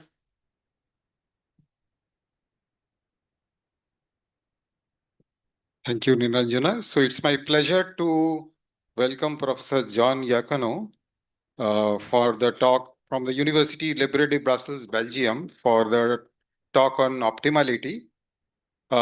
Professor John Iacono is a professor of computer science at the University Libre de Brussels in Belgium. He received his PhD from Rutgers University, New Jersey, United States in 2001 under the supervision of the well-known Professor Michael Friedman. Before leaving for Belgium in 2018, he was a professor at New York University, where he joined in 2001. His research focuses on algorithms, in particular fundamental data structures. He is the recipient of the Sloan Fellowship, a Fulbright Fellowship, as well as several Best Paper Awards. The topic of today's invited talk is optimality. The RKPIP innovated ERK pathway. Results are presented and the formalism is promising. Welcome. I hand over the stage to Professor Iacono. We look forward to an engaging talk. Thank you very much. Thank you for the introduction. Thank you for the invitation here. I appreciate very much coming here and the great hospitality I've received so far. So there's been a lot of talk about AI, and I'm not going to talk about AI. I'm going to be talking about some classic fundamental ideas and algorithms and some things that have been on my mind lately. And so I'm going to start by introducing three very simple problems, deceptively simple, and then talk about what it means to have optimal solutions for each of them. So the first problem is, suppose I give you n sorted numbers and then a bunch of queries, and for each query, I just want to return the predecessor of each. So for example, if these are the numbers, if I query for 101, which is the number before it? It's 100. If I query for 8, what is the number before it? It's 3. If I query for 200, what's the number before it? It's 102. Very, very simple problem. The answer is as indicated. Second problem. Suppose I again give you n numbers, and I tell you that some comparisons among these numbers are known. And what I want you to do is sort the numbers. Now, this is like the sorting problem, except for I'm giving you some hints. Okay? In the sorting problem, you're just given n numbers, you sort them. But now I say you know some things. In fact, we can represent what we know using what's called a DAG, a directed acyclic graph. So suppose I know 1 is smaller than 2, 1 is smaller than 3, 2 is smaller than 4, 3 is smaller than 4. I can write this pretty picture to say 1 is smaller than 2, 1 is smaller than 3, 2 is smaller than 4, 3 is smaller than 4. And you realize that you know the entire sorted order, except I don't know about 2, 3. It's either this, or it's this. So what do you have to do? You just have to do one comparison. And with one comparison, you would know the sorted order. Third problem. Again, very easy classic problem. Suppose I give you endpoints in the plane. These are called the dominating set, the staircase, or the maxima. Visually, you see what they are. They're the ones on the top right. If I want to be precise, I say a point B dominates A if it's bigger in both coordinates. And those points are the points which are not dominated by another point. And you want to compute them. This is the two-dimensional version of max. So I've picked these three problems because they're really very, very, very simple classical problems. If you're a student of algorithms, you should know how to solve these in an easy way. So what do we want to talk about today? I want to talk about what is the optimal algorithm for each of these problems. Now, what do we mean by the optimal algorithm? Well, we mean the best. Well, what is the best algorithm? Well, the best algorithm should be the one that's the fastest, right? Why do we care about fast algorithms? Well, you care about fast algorithms. Well, normally you don't care if you can find the answer to one of these problems in a tenth or a millionth of a millisecond. It's all fast enough. But problems like these are small building blocks inside larger algorithms. They get run all the time. And as you know, these days, algorithms are typically run not just on your computer, but on the cloud. And so a faster algorithm, because you're paying for runtime, is less money, and it's also less emissions and less resources available. So I like to work at the area of the most simple fundamental algorithms because oftentimes any improvements there can carry over into a much wider and more complicated algorithm. So classic solutions. Classic solutions, if I just have a set of numbers and I give you a query, normally we do binary search. Normally you look at the middle item 50 and say, oh, I'm looking for 15, it's smaller than 50. Then I look at 5, 15's bigger. Then I look at 10, it's smaller. And the answer, what I'm looking for, which was the predecessor, which is the number before 15 in the sorted order, is one of those numbers. So you build this tree, and this tree has height log n. And if you do m queries, it takes time m log n. Again, this is first year algorithms. The second problem is you could ignore the hints I gave you and just sort them, n log n time.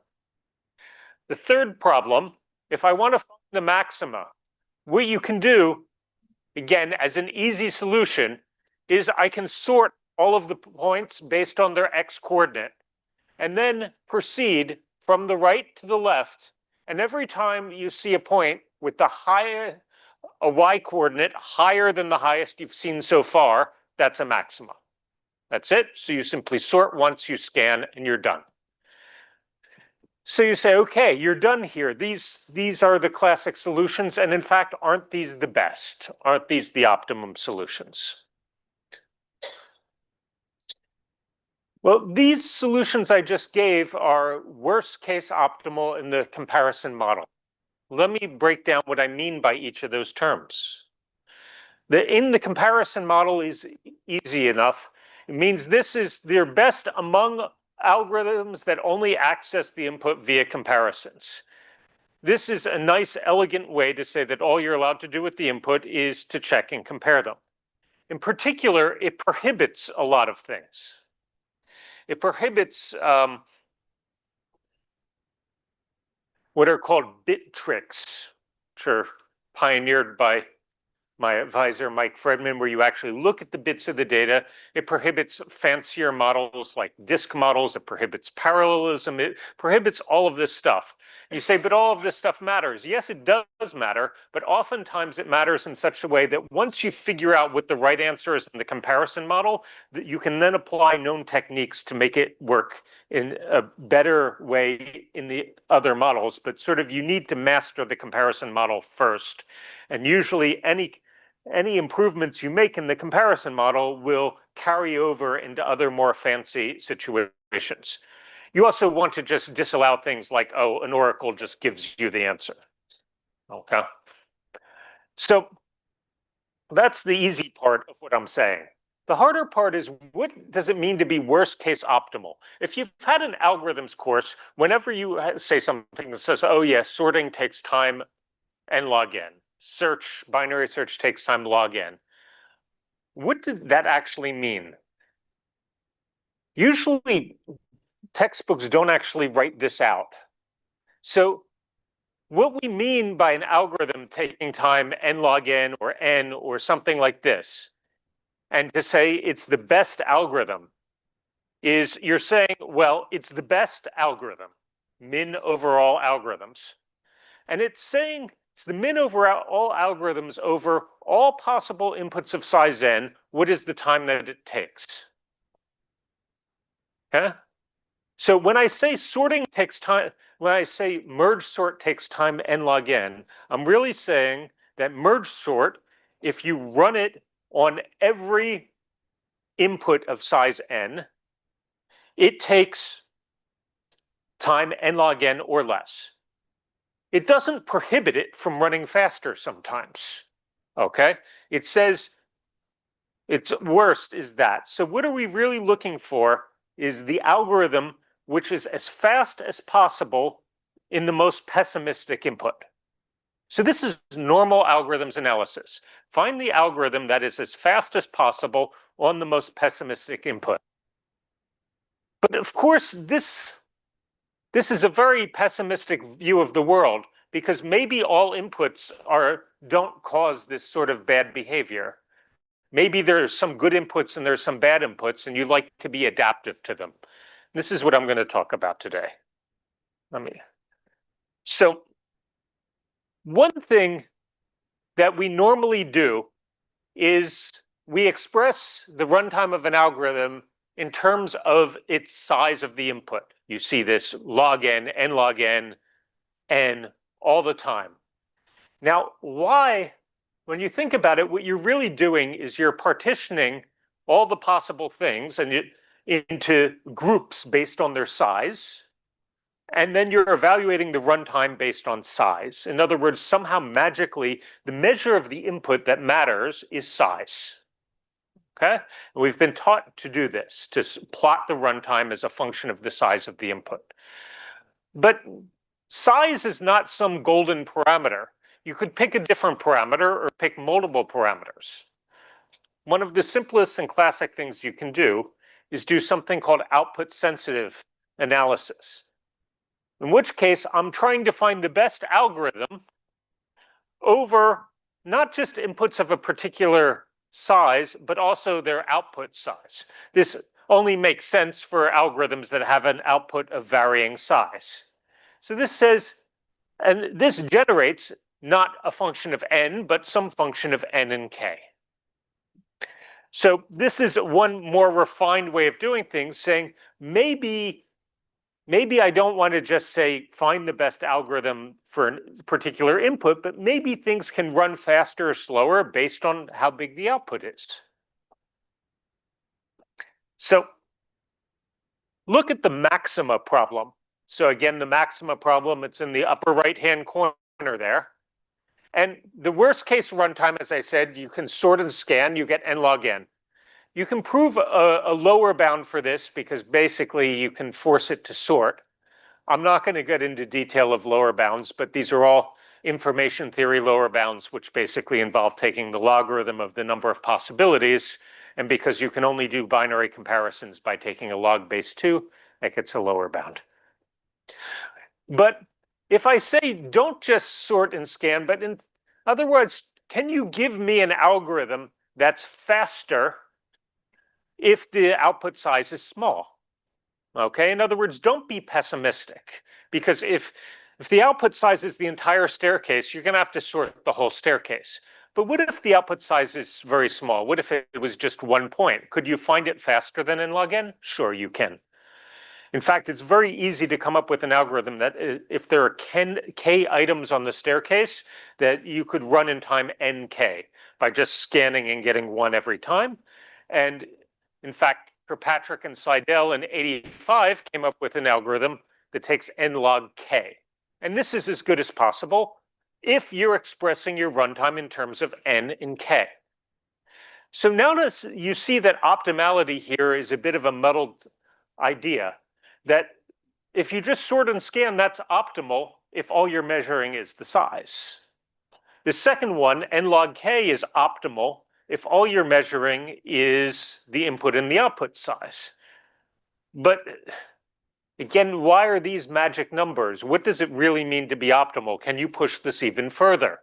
In other words, are there ways to incentivize algorithms to be faster? Because really the way we're measuring, you're publishing papers and say, my algorithm is faster than another one. I'm creating an incentive system here to generate faster algorithms. And I want the incentive system to actually give me things that run faster in real life if it's possible. So this says if the output size is small, you can run faster than with that analysis. Therefore, this is a better analysis. But can I do even better than this? So you could take this to an extreme and view this as you're partitioning the input. In normal worst case analysis, you're taking the input and you're saying some of them have big sizes, some of them have small sizes. We're measuring them by size n. In the second one, you say, so in the first one, you're really partitioning all possible inputs into groups based on their size. And then within each group, you're trying to optimize. Now the second one says within those groups, split them into subgroups based on the output size. And within that, you're trying to optimize. So the idea is the more granularly you're doing the analysis, the more likely you are to be able to pick up and optimize for patterns in the input. So you could take it to this extreme and say, let's just define the optimal to be the fastest algorithm possible on a particular input. So suppose I give you some points and say, what is the best possible algorithm on that? That seems great. And then say, can we make an algorithm that works as fast as that? Unfortunately, this is too ambitious. This would be great if it's meaningful, because of course we can define optimal runtimes all you want, but in order to define something, it has to have meaning. This is not meaningful. Why? Suppose I gave you this set of points, or any set of points. What would be the optimal algorithm? Well, this is saying among all possible algorithms. There are many algorithms, right? Could you make an algorithm that is very fast just on this instance? That doesn't need to sort? Sure.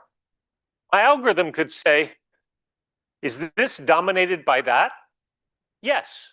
Okay, that's not part of the answer. not part of the answer, not part of the answer, not part of the answer, not part of the answer, not part of the answer, not part of the answer, and verify that those 4 are part of the answer. This is one problem with trying to define an optimal algorithm, because oftentimes there is an algorithm that's overly fitted for your particular input. And we don't really want to be competing against that, right? Because it's stupid. Of course, every possible input could have a fast algorithm. Just like every possible way to sort numbers has an algorithm that can run in linear time because it just magically knew the sorted order. It tries it and then verifies it and it's done. So this puts you in a little bit of a quagmire, because we want to have the idea of having something, of having an algorithm that's good as the optimal. But this definition of optimal, which is the most natural one you can think of, is actually useless, because it allows you to have a separate algorithm for every input, but then the algorithm will be overfitted for the input, and it's impossible to have something that works generically as good as that. So what's interesting, though, is let me give you, without the emojis, let me give you 2 different pictures here to illustrate where I'm trying to go with this warm-up problem. And the 2 different pictures both have endpoints, and both, the maximum are k points, yes? So in terms of n and k, they're both identical, okay? Now, what I want to argue is the picture on the left, I can easily make an algorithm that runs in time n plus k log k. How could I do this? I could pick the n minus kth largest y coordinate, find this point, realize that these are all smaller, sort those, and I'm done. So it's not that hard to realize that if you have k points like this and the rest are in this quadrant, you could discover this and compute it very quickly. Whereas here, there are also k maximum points, but in this instance, all the other points are sort of evenly divided behind them. So here, the problem is that if I want to know for each of these points, are they dominated by someone? There's k possible points they could be dominated by, and they need to find who dominates them. It's going to take n log k time. Whereas this one, each of these points, I could test them against any of those, and they're dominated. So somehow, this is an easier instance, and that's a harder instance. So before I was saying hardness or easiness was by n and k, but this shows it's not the case. There's something more going on here than just n and k.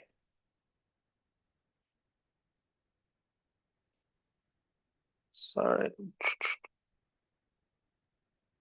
So Avsfani, Barbet, and Timothy Chen in 2017 came up with this idea of instance optimality to solve this.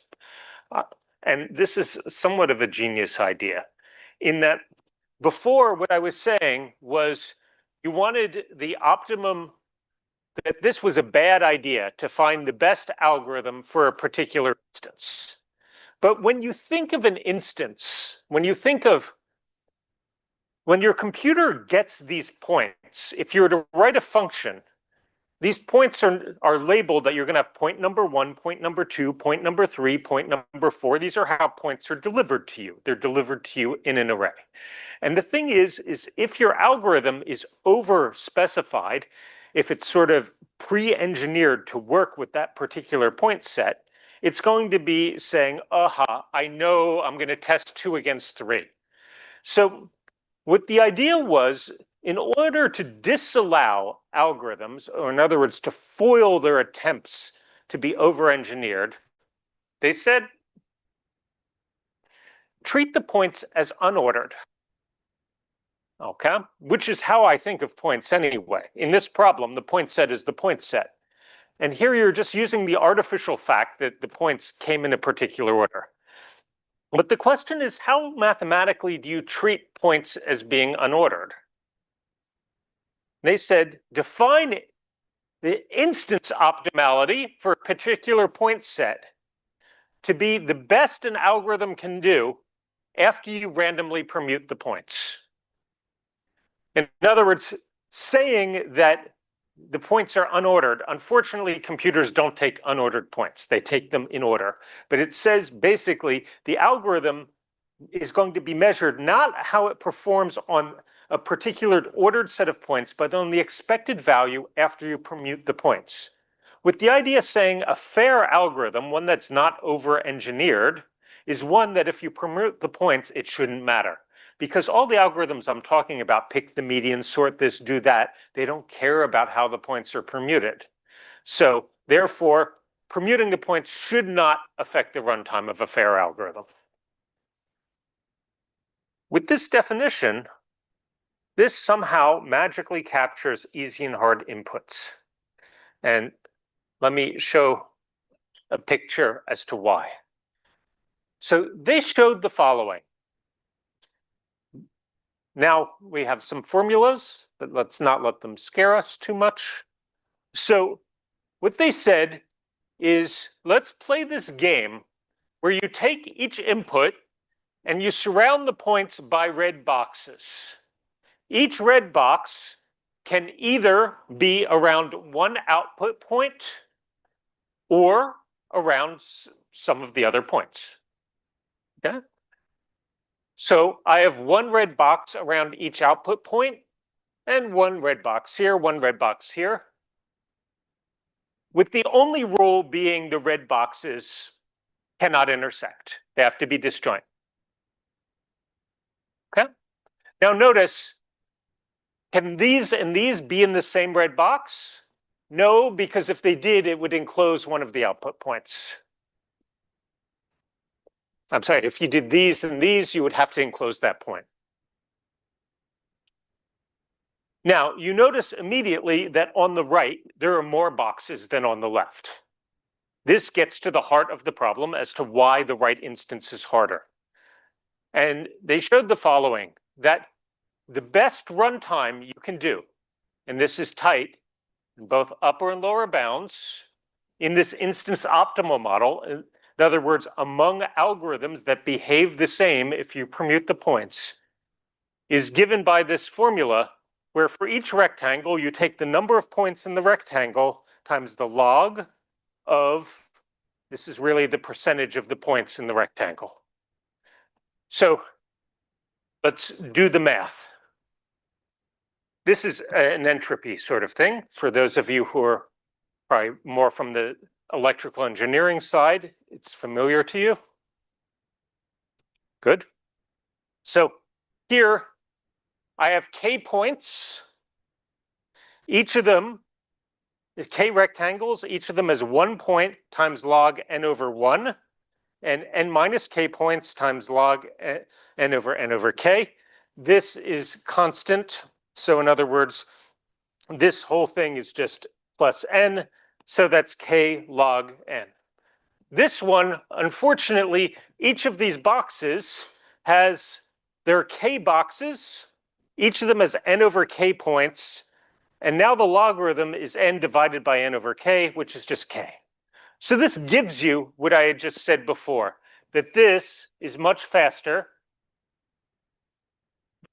And I'm sorry, this should be k log k. This is much faster, and that is much slower.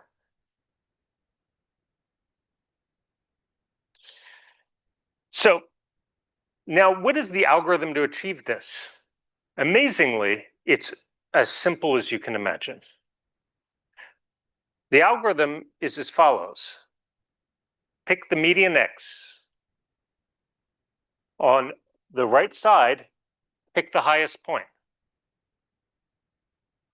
You know that point is one of the output points. You know everything in the orange is not. Throw it out. Recurse on the upper left and lower right. It takes a few pages of math to show that this actually achieves that runtime in terms of the best possible rectangles and the entropy measure there.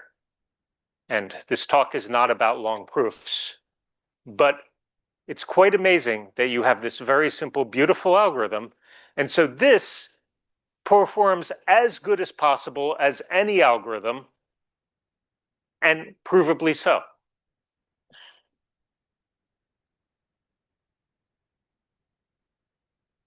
Oops, went the wrong way.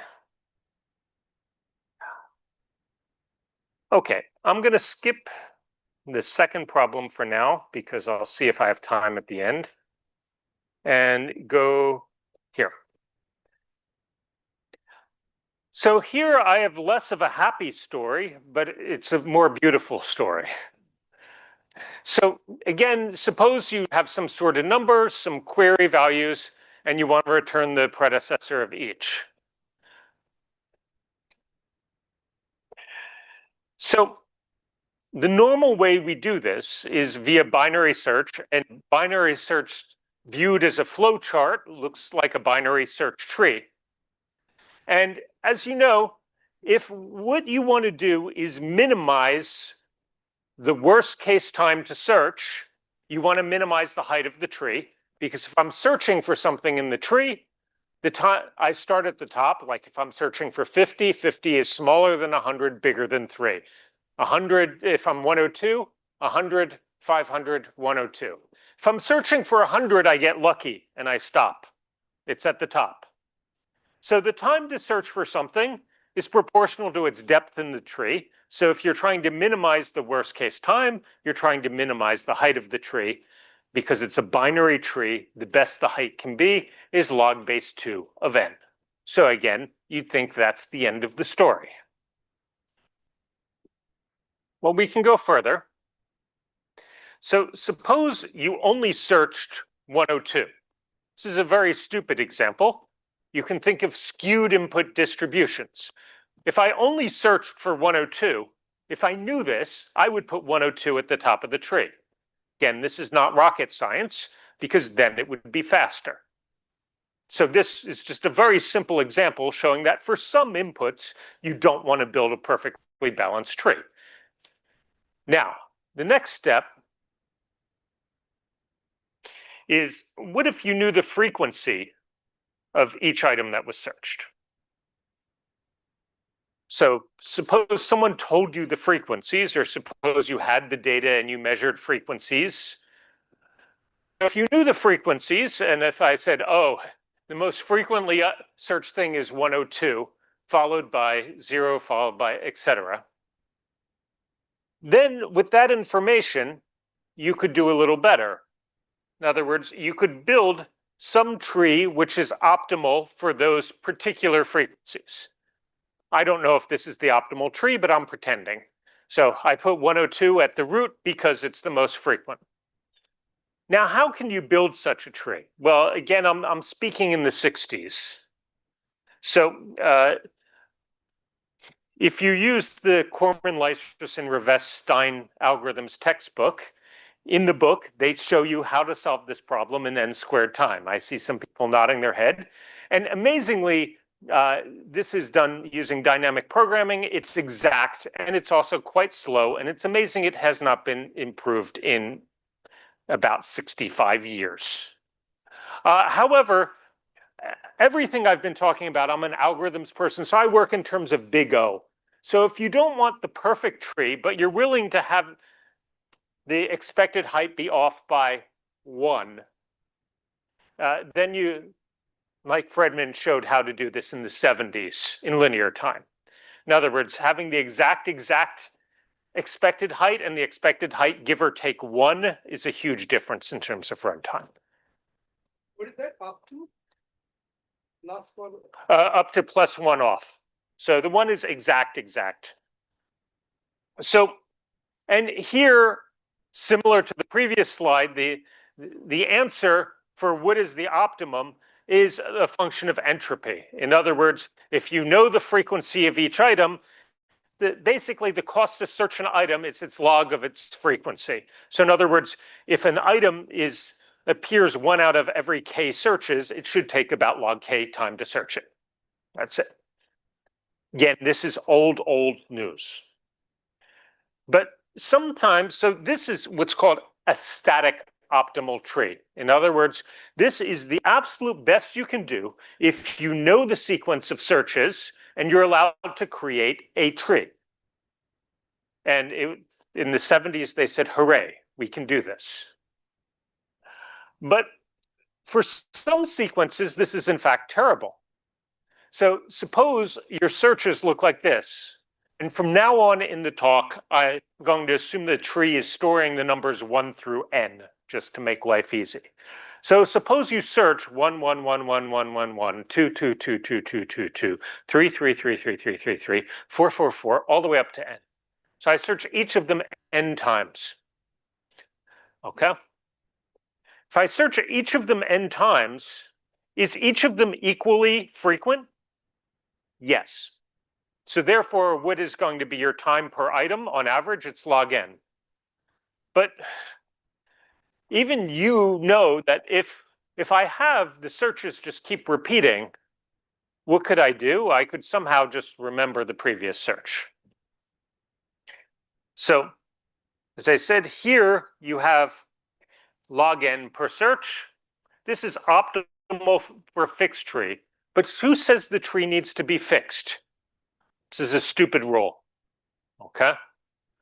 Because if I could change the tree, if I knew what was going on, I could change the tree so that when I see the 1 coming, I put the 1 at the root. And then super fast. Then after there's n1s, I put the 2 at the root. It's easy. So now let me talk about the art of what if you're allowed to change the tree. The standard sort of changes in the tree we're allowed is something called a rotation. And these you'll know from if you've studied red-black trees or AVL trees. So I'm going to be talking about binary search trees with rotation. And again, just to say very clearly what the rules are. The rules are I'm storing the integers 1 through n. I'm not doing any insertion or deletion. And I'm just searching for particular items. And I have one pointer that at every search starts at the root. It can move left to right, up, down, and it can do this operation called a rotation. And a rotation takes 2 adjacent things and it changes their position. So in other words, 7 was on top of 9, and now 9 is on top of 7. The 3 children they had before stay in the same relative position. Okay? So this is a basic way to change a tree. So this gives you much more power than a regular tree. So now, suppose I have our sequence of searches. We have m searches, and I can define what is the best possible tree allowing rotations from some starting tree.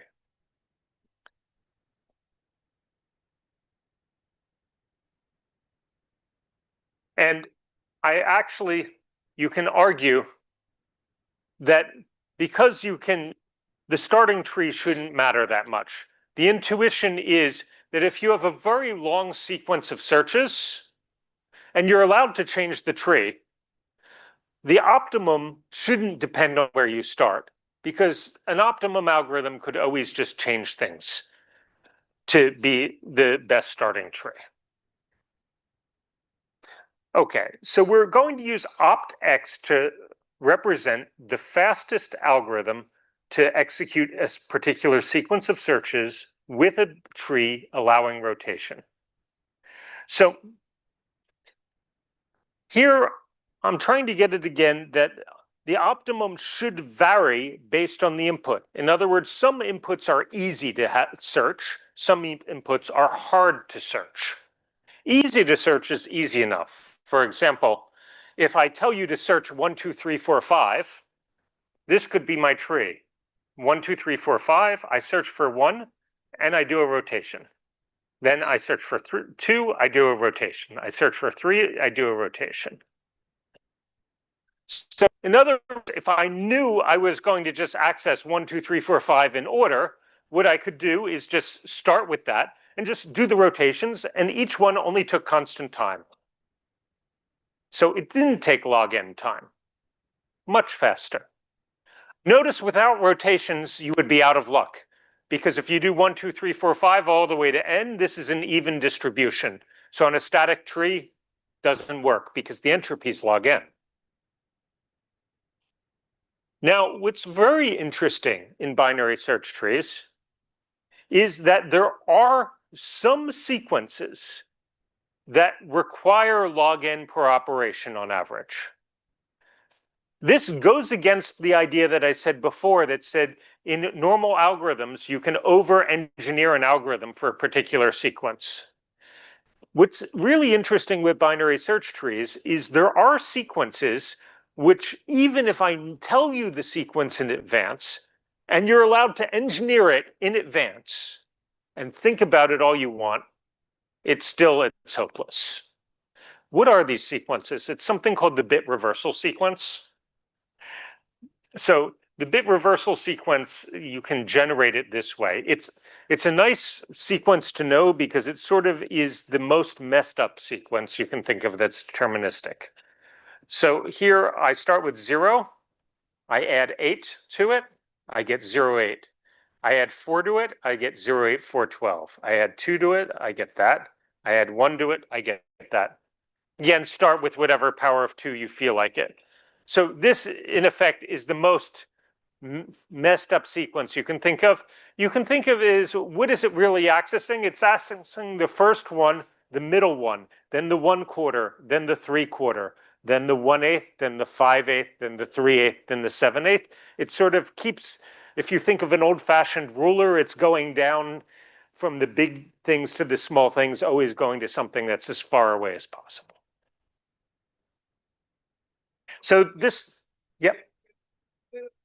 The messed up sequence, what problem is it? The messed up sequence, this one, no binary search tree can, if it's of length n, no binary search tree can execute these searches faster than n log n. In other words, there's no way to engineer rotations to make that fast, which is really incredible because for other problems, you can always sort of, if I knew the searches in advance, I could sit there and say, oh, let me build that into the algorithm. Whereas because you can only do rotations, these, you cannot take advantage of them. So it looks like a pathological tree which exploit the maximum number of rotations. Yeah, it's a pathological sequence that no tree can take advantage of. So here I said that if you have a sequence of m searches on a tree with n things, depending on the amount of order in the sequence, it takes time m to m log n. Now, I've given examples of things that have order and things that don't have order, but we don't actually have a good measure of what order is, because here we're trying to say order is the things that can be executed quickly. So in other words, how can you describe the things that can be executed quickly? And we still don't know. So a simple balanced binary search tree is good on hard instances. It's wasteful on easy instances. Now there's this idea of competitivity. Usually this is done with scheduling problems, but this is also useful in some algorithms problems like this, where suppose you cannot make an optimal algorithm. So I've defined what the optimal algorithm is. The optimal algorithm is the algorithm that knows the entire sequence of searches in advance and is completely engineered for it. I'd like to have something as good as that. Okay, I fail. So you don't just want to cry, you want to say, can I come up with something that maybe it's not as good as the optimal algorithm, but is a certain factor away? And then the game is to reduce that factor. So an algorithm is called f of n competitive if its runtime is within an f of n factor of the optimal algorithm. So what you'd want is a constant competitive algorithm. In other words, something within a constant factor of the best. Can we do that here? No. The trivial thing is log n competitive because of this range here. And if it's constant competitive, it's said to be dynamically optimal. So that would be magical. If you could come up with an algorithm that's as good as any binary search tree with rotations that knows everything in advance. Now, is there such a binary search tree? We don't know. Slater and Tarjan conjectured yes in stock 83. We still don't know. The best known is a tree called Tango trees, which Mihai Petrescu, Dion Harmon, and Eric Demain, we showed that these are log-log-n competitive. And this was from Fox 04. Log-log-n is, of course, a very, very small term. So they're almost as good as the best possible trees. We called them Tango trees because we were on our way to a conference in Buenos Aires. We sat next to each other, Eric and I, on the flight. The Fox deadline was the next day, and we came up with the result and wrote the paper on the plane. I don't think the other people on the plane were very appreciative because it was an overnight flight and we just worked through the night. So, splay trees. These were invented by Slater and Tarjan in '84. And, sorry, that's something else. So, Slater and Tarjan in '84 showed that if you had a single link list, the best thing you could do when you wanted to search for something was move it to the front. So one very simple idea, as I kept saying, if you just keep searching for one, if one is down there, you probably, if the next search is one, it's good for it to be the root. So Slater and Tarjan had this brilliant idea of saying, why don't we just have a very simple heuristic in a search tree that every time you search for something, move it to the top. Move it to the top because that way if it's searched again, or if something close to it is searched, it'll be there. Most recently used, again, this is following on, this is in the age where they're proving LRU optimality and things like this. Now so they came up with this idea that what you do is you move it to the root using a series of rules called splay, where essentially you rotate it 2 up at a time and it gets to the root. It turns out that moving it up by 1 doesn't work.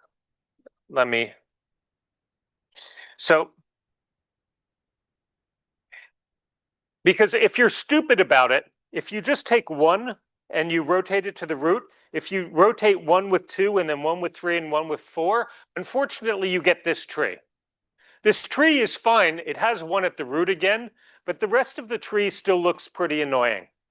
But the splay rule, what it does is it in fact moves it up by 2, and it has this nice effect that when I search for 1, it not only moved it to the root, it somehow compressed the path that it went on.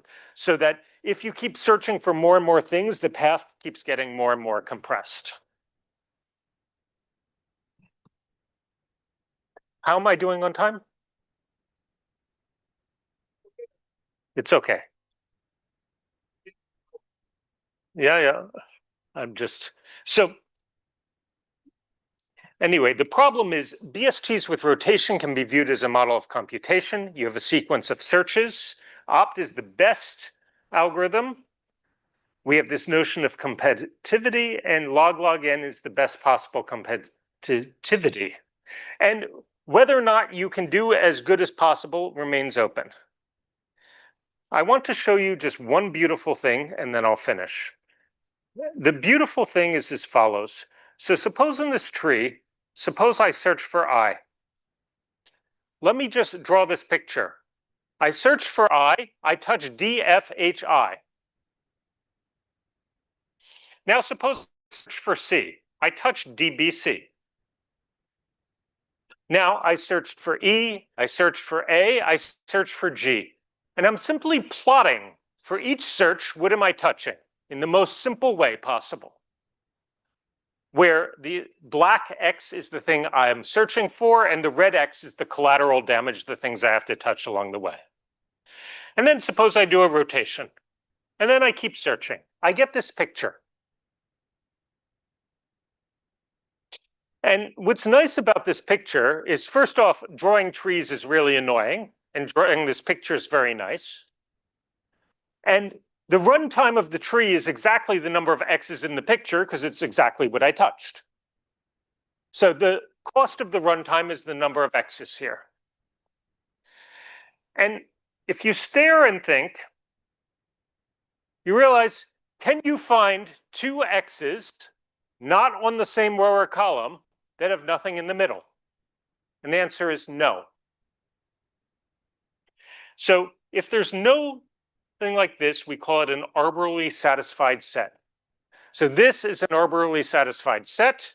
This is not an arbitrarily satisfied set.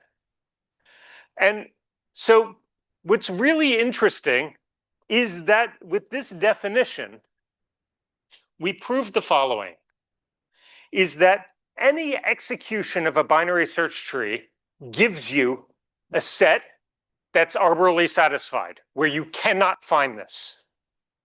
Okay? So now we've moved into the world of combinatorial geometry.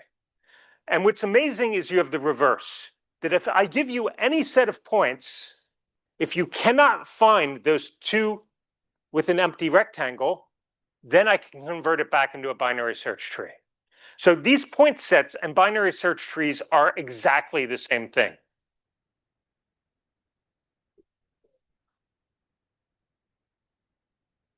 I'm sorry? No, this allows rotation. And this is the amazing thing, is the rotations are somehow encoded in that diagram. Yeah, so in other words, allowing rotations, you get that. And if I give you one of these diagrams that has that property, then I can reverse engineer and find out which rotations were there. So therefore, you can forget about binary search trees. And trying to find the optimal tree is simply the following. Suppose I told you you wanted to search for 3, then 4, then 1, then 7, etc. So this diagram shows, again, I have key value on the x-axis, time on the y-axis, and I say a search means I want to touch them. But is this a tree? No, it's not a tree. In order to make this a tree, I need to add additional points to get rid of all of these unsatisfied rectangles. So what is the minimum number of points I have to add to make this a satisfied set? In other words, again, I don't want to have empty rectangles. Yeah. So here, I added 13. 13 makes it satisfied. Is this the best possible? I think so. I don't know. So this becomes a lovely problem. Can you compute, given these points, what's the minimum superset you need? And this is equivalent to finding the best binary search tree with rotations for a given sequence. Okay. Quite oddly, you could take this diagram and rotate it and you get the same optimal. So it's very strange that accessing a certain key at a time is the same thing as accessing a time with a key. So the summary of this part is that. So you simply want to find the best possible. One easy way you could make a satisfied set, going quickly, is you could simply greedily go top to bottom and add the points that you need. It's easy enough. So you see here at each step, I've realized there's some unsatisfied things, and therefore I add 1, 2, 3. We've conjectured that this greedy algorithm is optimal. Is it optimal? We don't know. I think I'm running out of time. Yes? Yes. I'll skip through the rest, but I just wanted to show you that geometric view. And I will just close with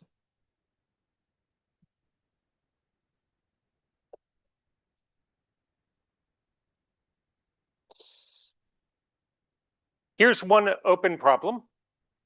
So given red and blue points in the plane, there's this idea of Voronoi cells, which are the closest points to the red and the blue. Okay.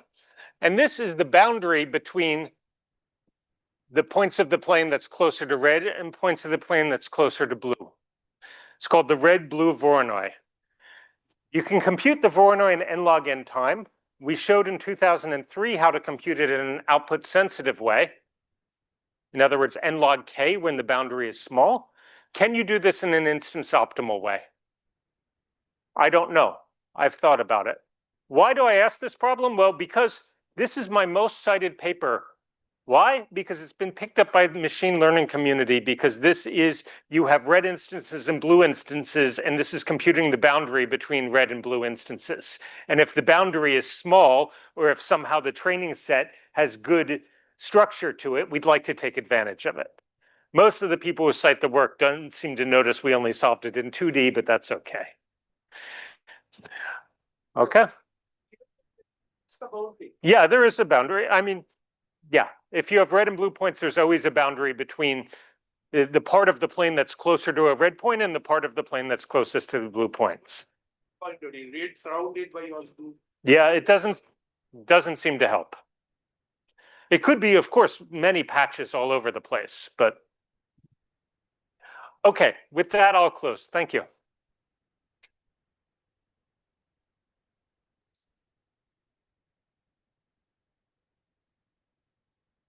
Thank you, John, for the excellent talk and very interesting problems. Now, any questions from the audience?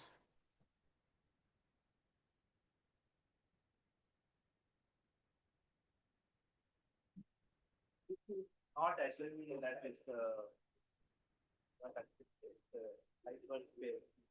Yeah, this is just a very simple 2D. This is what's called the post office problem. You know, what is your nearest post office? This is in a computational geometry course. This is sort of one of the fundamental structures. But again, if you start looking at it, there are some cases where even if the boundary is somewhat complicated, it's easy to compute, because many of the points, you can imagine if you have training data that there's a few points along the boundary and the rest of the points are way out there, it's very easy than if all the points are squished along the boundary. And the question is, how do you take advantage of that order, and how do you define optimal in the right way to take advantage of geometric differences in the inputs? I think even in sociology, people can have applications from. No, I just have a comment.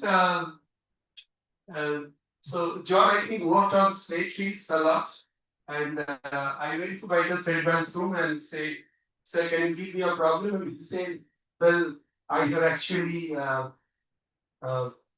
am out of problems because I gave the slate sheet problem already to John, and I see that John has done a good work with that problem, and I got great that. Okay, thank you." Any? More questions? Any other questions from the audience? Okay, John, I have a question. Yes, sir. Yeah, so you were talking of the 2D dominance problem, basically. Yes. Now, if you go at higher dimensions, like 4D, there is equivalence to the rectangle enclosure problem. Yes. And there you are, if you are looking at dominance enclosures, you are looking for partitions. Now, can we look at partitions, like look at maybe connected components of rectangles, and those are the partitions? So does that give you a parameter for the good instance and hard instance, maybe? Yeah, it does. Just thinking aloud. It does in higher dimensions as well. This was actually in the paper that's present. The dominance problem was simply a warm-up problem for the thing they actually wanted to attack, which was convex hulls. And while the dominance does work in higher dimensions, convex hulls completely fall apart in dimensions higher than 3. And it's been extended to other sort of red-blue problems. But again, typically for the orthogonal versions of the problems, high dimension is okay. For the non-orthogonal versions, like a convex hull, then no, it's not. Okay. Okay. No. Simply because a convex hull describing it requires n to the d over 2 floor dimensions, which is okay in d2 and 3, but beyond that it becomes exponential in the dimension. Thank you. If there are no more questions, we'll move on to the next one. Yeah, just describing a convex hull becomes exponential in the dimension, whereas describing things like maxima does not. So that's why the orthogonal problems are usually easier. Yeah. Thank you. Okay. Thank you.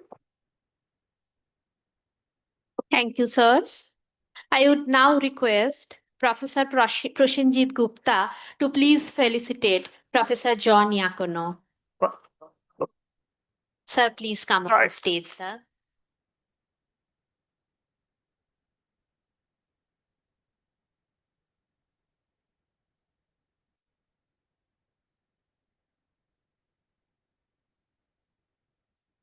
Thank you.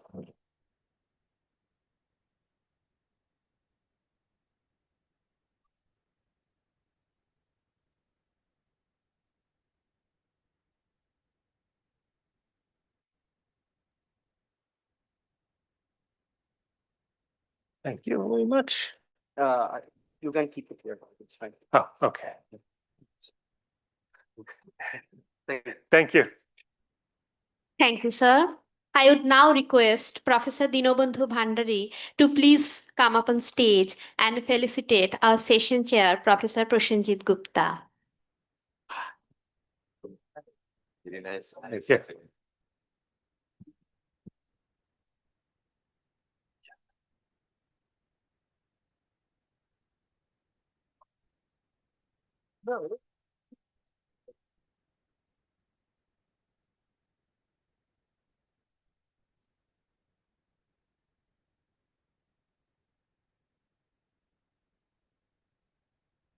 Let us put our hands together from two of our program chairs of track A and B, and they are only responsible for the publication of our book on the online on Springer website.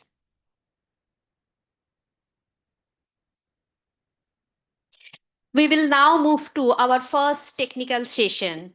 This session is on track B, AI and machine learning, and the papers with PID 5, 54, and 89 will be presented. The session will be chaired by Dr. Shubhajit Datta. Dr. Shubhajit Datta has more than 25 years of experience in academia and industry in the United States of America, Singapore, and India. He has a PhD in computer science from the Florida State University. Professor Datta currently heads the Department of CSE Data Science at the Heritage Institute of Technology. Dear Professor, I would now request you to please come up on stage, and I'm handing over the session to you.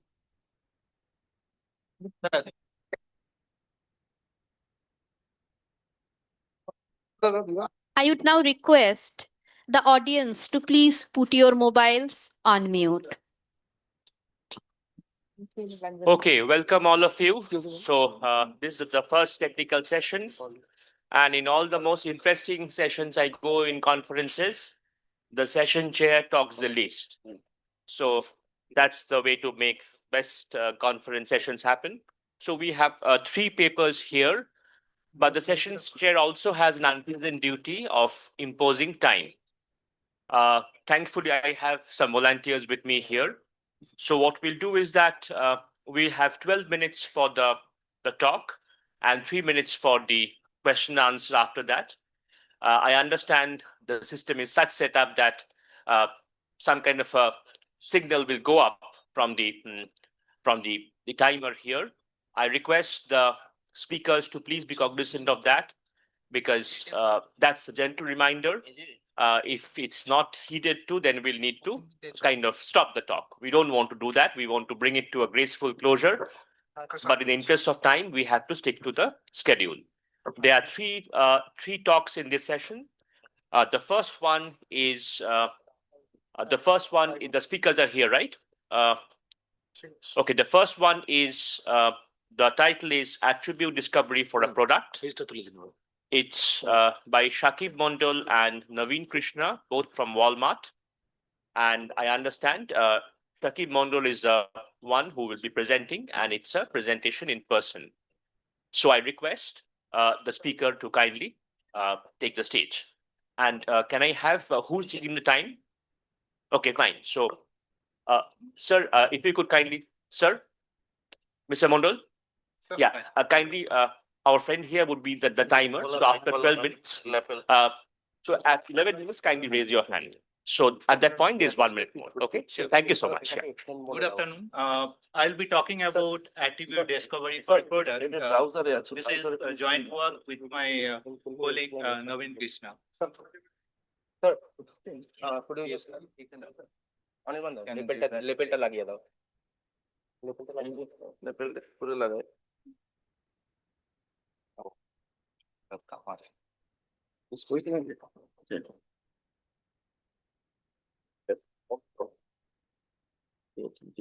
পকেটে রাখুন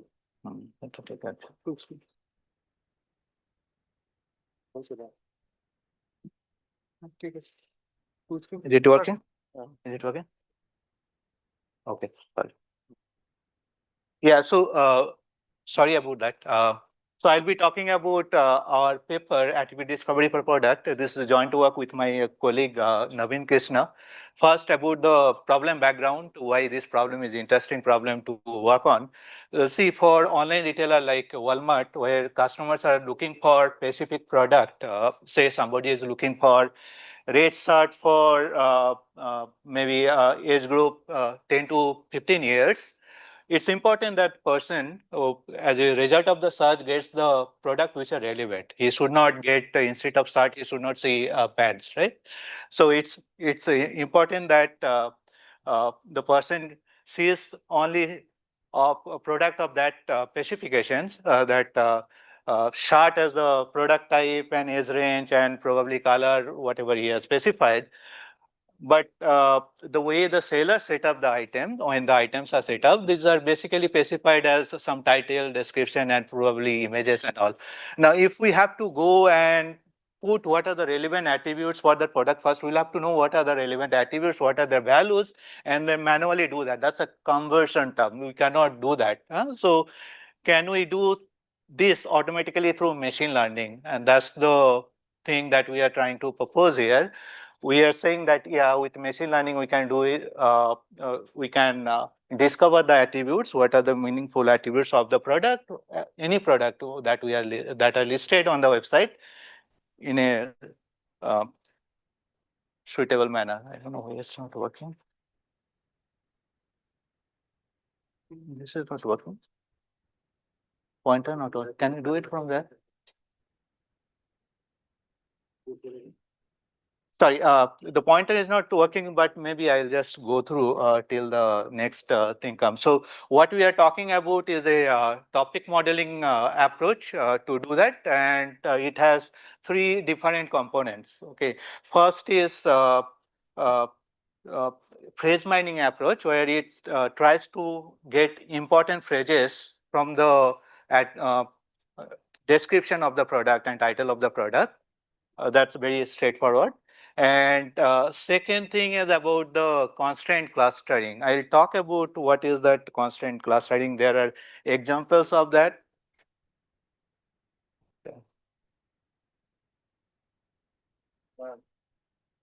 So in constraint clustering, you basically trying to put points which should be in the same cluster versus points which should not belong to the same clusters. So if you are talking about, say, particular attribute, say age, there are different colors, different possible values of the age, right? Infant, adult, I mean age group, infant, adult, and things like that. So those should belong to the same clusters. And since we are talking about different attributes, so if there kind of out of sync, they're still having different. No, they are trying to manage from there. I'm not able to do that. Yeah, now it's working. Sorry. Yeah. So I was talking about this. So first is phrase mining, and then constraint clustering approach, where we put constraints on the cluster, and finally we are using topic modeling approach to handle that. But what we have done here, instead of 2, 3 as separate steps, we have combined topic modeling and clustering together, and that's the one of the innovation in this paper. And finally we'll conclude with the example. So example that I was talking about is this one. So there are two type of constraint, must link and cannot link. Must link constraint says that 2 points should belong to the same cluster. So as the example I was giving for the age, if anything about the age group should belong to the same clusters, infant, child, or infant, adult, all these will be pairwise relation that should be obeyed and for the must link. On the other hand, for the cannot link constraint, we are saying these two should belong to the different clusters, should not belong to the same cluster. So if you take example of two attributes, right, age and color, we are saying because we want to put them as a different cluster. So we do not want any value of age to be put with the any value of color. So that's why the combination like infant black or infant white, this should be in the cannot link kind of constraints. We are ensuring that this should not belong to the same clusters. Now I am going into the approach that we have done, and it's a very rough idea, just a sketch of that. So for the topic modeling, there have been a lot of advances over time, and what we are going is basically anchor-based algorithm, because that anchor-based algorithm has a lot of theoretical advantage in terms of quick runtime and things like that. So we construct the word co-occurrence matrix. You have set of documents, okay, and for all those documents, what we think that those are basically mixture of topics, and each topic is a mixture of word. And with that theory, what we start with is basically start with word co-occurrence matrix. Like if you take youth and black, so left hand side is basically all the words, and it's a V by V matrix, all the words in the dictionary, and again on the columns all the words, and then we see what are the combinations. So if you take any specific cell, say youth and black, we basically see how many times youth and black have occurred together over the all the document instances that we have. So once we have this matrix constructed, we are doing now extensions to the model compared to what Aurora and others have done. We are putting cannot link and must link constraints. So as I age along with their possible values should be only the non-zero entries in the first row. Their values, how the co-occurrence is computed, again you can compute the similar way. Similarly for color, for the case of cannot link, red mark indicates those will be 0, right? And then whatever other cells where it is possible, there will be values for that, right? Now, for the case of uh, Aurora's algorithm, we assume that for each topic there's an anchor word. So there is only one cell in a row which is non-zero, and all rest are all zeros. But here we are saying, no, that need not be the case. We may have some instances, like if we are talking of age, that's a combination of the letters, combination of the words, but that's probably a hyperspace, but that is itself an anchor for a topic, right? So that's how we are thinking about it. So this kind of thought is often referred to as pseudo word, because there is no specific word in the dictionary which will represent that specific word, but it can be some combination. I mean, basically it occurs in that hyperplane. We are trying to construct a pseudo word.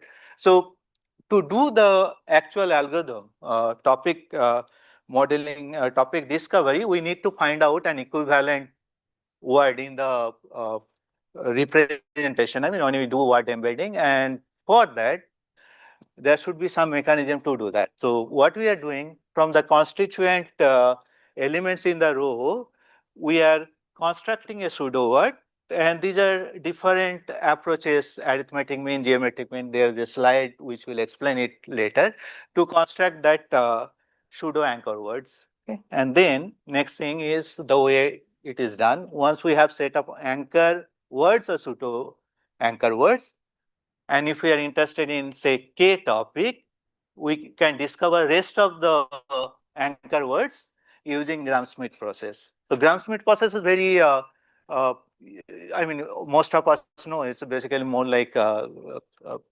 it's discovering a set of orthogonal matrix. So if we have two-dimensional representation of each word embedding, then what we do is start from the word which is furthest from the origin, so V1, and then next set we start the word which is furthest from the already chosen anchor word. So which is the one furthest from V1 arbitrarily, which is say V2. Next iteration, we choose the one which is furthest from the anchor words or any combination of those. So which is furthest from the hyperplane, which is spanned by V1, V2. So that way we will be choosing V3. So that's a very simple approach to come up with the K anchor words starting with the constraint matrices. Right. So once we have these anchor words, these are basically anchor for the topic. We want to express all other words that we have seen, all other document words as a combination of these, and that's what we are doing as a convex combination of those pseudo words and anchor words. And to get these coefficients for these convex combinations, we are optimizing Kullbaum-Leibler divergence, is a very commonly used objective function in the machine learning, right? So once we have those coefficients, we should be able to get the topic matrix. So it basically gives what are the words and what are the frequencies. So probability of occurring a word given a topic K, that can be computed using base formula from those CIK values that we have computed, right? So theoretically, this is the thing. Now I mentioned that I will talk about how we combine the pseudo words, the different words into a pseudo word. So these are the different techniques that we have theoretically experimented with. Very simple. You take the embedding of the individual words in that, and either you compute arithmetic mean, geometric mean, or harmonic mean, and there are a few more or and element-wise mean and max that we have computed. Okay. If you think the way these are computed, actually arithmetic mean, geometric mean, and these will be very much sensitive to outliers, while others are not that sensitive to outliers. So depending on the your objective, you can choose any one of them. Right. Finally, we'll go through some of the empirical results. We experimented with two data set, one from benchmark data set, 20 news group, and other on our Walmart data set, which is more like product data set from retail market. Since we are talking of constraint topic modeling where we already have few topics and we want to discover others, we seeded with few initial topic, and then later we discovered next of the additional topics as I have mentioned for both the cases. Right. The measurement have been done along these metrics, accuracy, F measure, and few related to class. So we are at 11 minutes. So yeah, sure. 1 minute to finish and then 3 minutes. I'll be finishing. Okay. So these are the different metrics that we have evaluated, and maybe it's not very clear. So these are all those different combiner that we are talking about, AM, geometric mean and all, and it shows that max performs the best among those. On the product data, we compared how our algorithm auto discovery compares with the other known approaches, which is basically topic modeling from a single word. And again, we see that this performs for most of the metric, auto discovery performs better than other. Okay. Similarly, for the news data, there are few hiccups, but overall things are quite better. Okay. There are a few theoretical results. I will not get into that. Basically, we can show the this is algorithmically correct, and then also it's able to handle the parameters even if you make the part of the thing. So it's very much robust, the algorithm. Okay, thank you very much. I'll request the audience if there are any questions.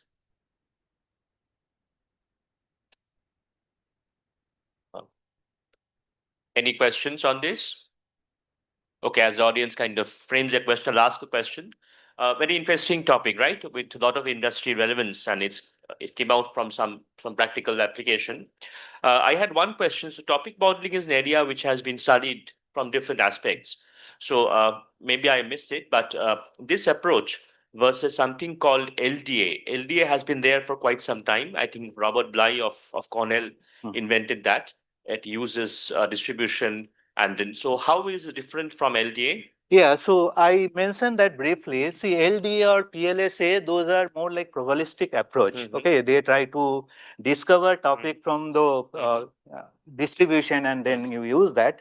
Now, Aurora and all gave the anchor-based algorithm. So they said if you have anchor, then you can do it more like algebraic approach, and that has faster running time, and it basically it's robust and all those things. So that is the present. So probability versus algebra, right? These are Yeah, different. yeah, and this is state of the algorithm. And now what we are bringing in here is we are showing that Aurora's algorithm will work only if you have the anchor word for each topic. We are saying no, you can do even without anchor words. And second is we are bringing constraints to the topic modeling, which is not there as of now. Thank you. Any question from the audience? Anyone? Yeah, sure, please. Like to mic it up. Yeah. Pseudo word, right? Trying to embed the pseudo word. Right. But trying to you have couple of words of like that, then you are combining them. And you mentioned certain process, right? The math, or so. This is that max is one, max is giving better or max is giving this giving you the embedding of the one word, right? Ultimately. So you are not taking into account the other one. Right, but no, but it's not exactly one word. You have the dimension, right? For Each component I am taking the maximum. That's why J component is there. It's not exactly one. Then it will not do well. Yeah, right. Thank you very much. So in the interest of time, we'll move on now, but I'm sure we'll talk to the speakers during the break. And I, for one, surely have some discussions, which I'll, thank you very much. Thanks a lot. Yes. So we'll applaud the speaker now. And I'll request the next speaker to come in, please.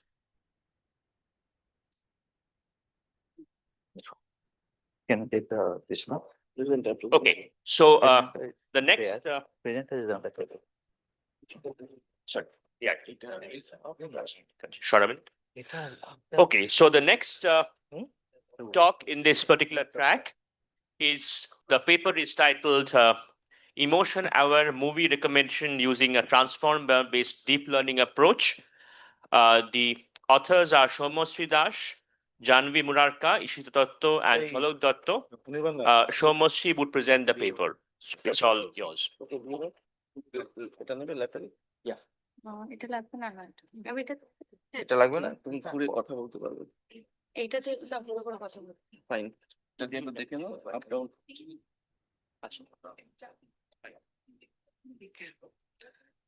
Good afternoon, everyone. My name is Soumya Das. I study in Heritage Institute of Technology. Today, I will present our research work titled Emotion Aware Movie Recommendation System using a transformer-based deep learning approach. In today's world, recommendation systems are everywhere.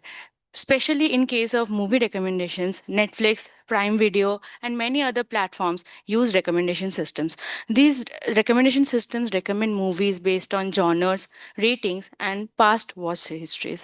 However, they do not capture why a user chose to watch a certain movie in the past, what they were feeling at the moment, and how they felt after they have watched the movie. So, we focused on only one factor. Can we include emotional intelligence in movie recommendation systems? Can we understand what a user has thought of while choosing a movie, what they want to feel after watching the movie? So this is our problem statement.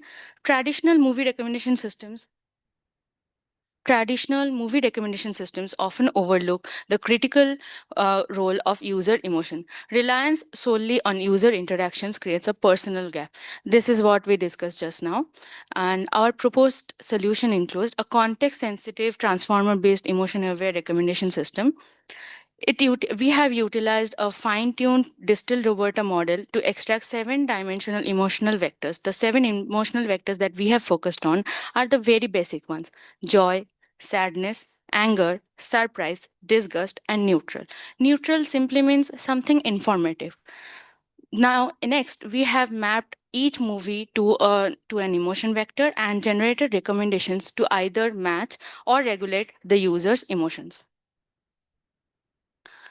So, as we discussed, most of the recommendation systems that we know in the market available are based on content-based and uh, content-based and collaborative filtering. They do not capture the psychological context. So our motivation was simple. Movies are emotional experiences, and emotions keep changing every time. So emotion aware movie recommendation system aligns with the emotions of the users and recommends movies accordingly. The key contributions here are transformer based 7D emotion extraction, mood matching and mood regulating recommendation mode, hybrid mode plus content filtering framework, and extensive evaluation based on precision, diversity, and stability. Um, And now, what is the now we will be discussing what the past research papers have discussed. In the past research papers, like we discussed, content-based and collaborative filtering was all of course there, but sentiment analysis have been included in many research papers. Fuzzy logic models were also introduced, but none of these could capture the actual current emotional context. That is what the user was feeling at the moment. The common limitations in these papers that I have cited here are polarity only, low scalability, complex fusion, limited explainability. Most of these models could not explain why they were recommending a certain movie and how the user felt. They did not understand how the user felt after watching the movie. These systems were oftentimes very complex to design and not much scalable because multimodal emotional models have been included.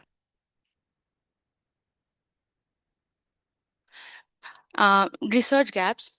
In most of the research papers, we have seen in recommendation systems as well, we have seen that emotions are classified as positive or negative.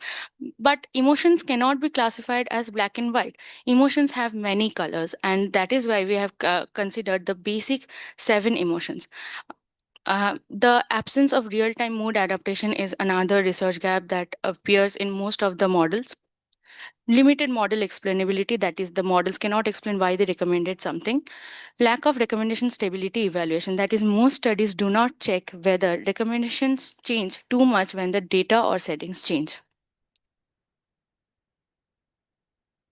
Proposed methodology. We have considered the TMDB 5000 dataset. It is publicly available and ethically safe. We did not use any kind of social media review to avoid any kind of ethical compliance. TMDB 5000 text dataset was cleaned and lemmatized. We specifically focused on the overview column of the dataset because an overview describes what kind of emotions or what kind of experience a user will go through while watching the movie. Now we have cleaned this overview column and the other columns as well. Now, after cleaning, we have used the TF-IDF tokenization to tokenize the overviews. These overviews were tokenized into sentences. Each sentences were fed into the transformer models, and based on each sentences, these transformer models evaluated an average emotion score. These emotions were then stored in a separate column, and these column acted as a emotion vector. So each of the movies were associated with a certain emotion. These emotions actually meant what a user should feel after watching a movie. Recommendations operated recommendations in our model operate in mood matching and mood regulating mode. What is mood matching? Mood matching simply means if you want to watch a sad movie, then you can give input as sad and sad movies will be recommended. But mood regulating is a bit different, and I feel it is a bit unique in this recommendation system. Mood regulating means if a person is feeling sad, he or she might not want to watch a sad movie. He or she might to want to watch something uplifting. So the system will automatically recommend them a happy or uplifting movie. The system is deployed as a real-time interactive web application for everyone to use. Now, we have used precision, diversity, and stability to understand how well our recommendation system works. As mentioned in the tables and graphs, we can clearly see that precision is very high. That means when an input emotion is given, the movie recommends movies, the recommendation system recommends movies that are very close to the emotions. That means it works very well as intended. The diversity is also quite high, which is not very common in other recommendation systems. This is intentional. We did not want a user to keep watching La La Land under joy emotion. We wanted to provide different kinds of movies under the joy emotion. Joy emotion is not only meant with a certain genre or the comedy genre. It many genres can have joy emotion as the primary emotion. So so diversity being high and stability being low explains that the movie recommendation system recommends movies under a certain emotion and provides a variety of choices. So the user will get different types of recommendations every time they want to watch a new movie. Here we have shown the statistics of how many movies come under a certain emotion. We have considered 7 emotions. We can clearly see that neutral and fear have the highest frequency. In case of in dominant emotion distribution, it shows that in when fear is the dominant emotion, that almost 1780 movies come under it. What does it mean? It means that 1700 movies available in the data set actually will make the users feel fearful after they watch the movie. However, disgust has 19 movies under it. This means this is a data imbalance, which is a clear limitation in our research paper. But this means that when a user wants 50 recommendations for the disgust emotion, the recommendation system will simply recommend 19 movies from it, and the other movies will be recommended based on the decreasing confidence score of disgust emotion present for the movie. So this is a limitation that I have discussed.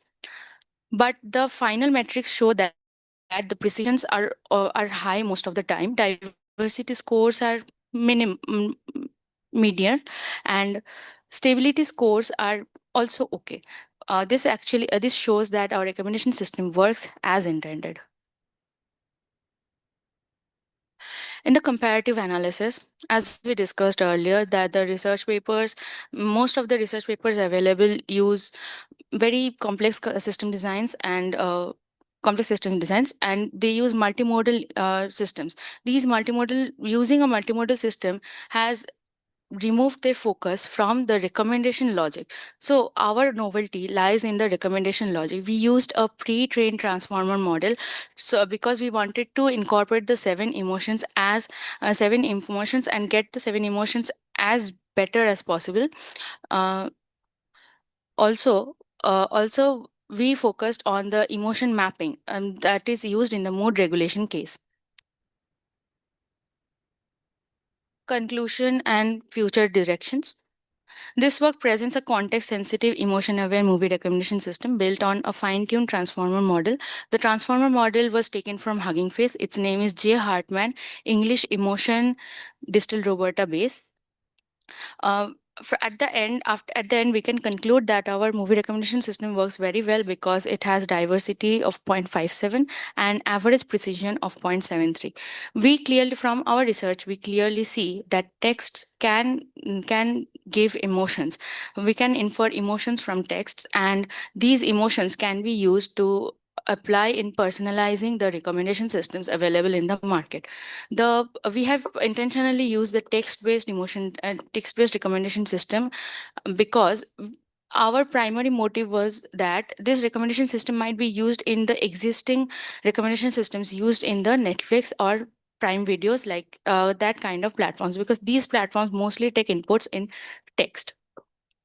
Future works will definitely focus on addressing the data imbalance that is a very huge limitation of our research, incorporating real-time emotion inputs for facial expressions, voice tones, and psychological signals, expanding the system into a multimodal framework while keeping the system design simple, explainable, and scalable, enhancing personalization via real-time feedback loops and multilanguage support.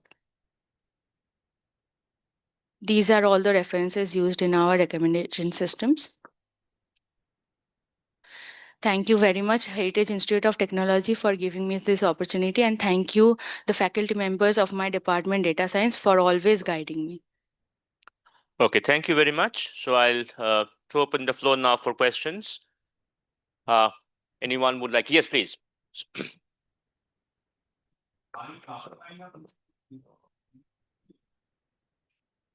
Emotions.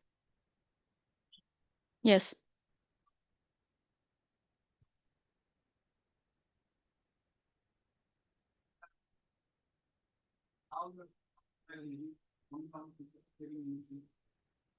We have a movie column. We have a dominant emotion column. Under the dominant emotion column, we will give the emotion that has the highest confidence score for that movie. That means first we have fed the overview to the transformer model. That transformer model has generated 7 confidence scores for all the 7 emotions.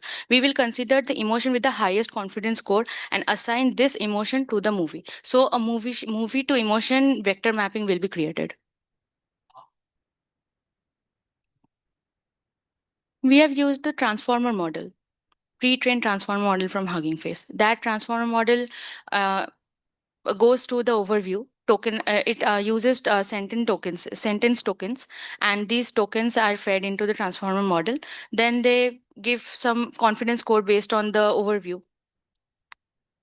Like, for example, for Annabelle, if we feed the overview to the transformer model, it will give 7 confidence scores for sadness, joy, fear, and everything. For fear, we will have the highest confidence score. So we will assign in the movie column, we have the movie name, and in dominant column, we have in the same row, we have fear assigned. So that's how the mapping occurs. No, I think I'll just request one thing, just to have other questions also. You can take it offline in the lunch session, maybe. Okay, I'll allow another question. Yes, please.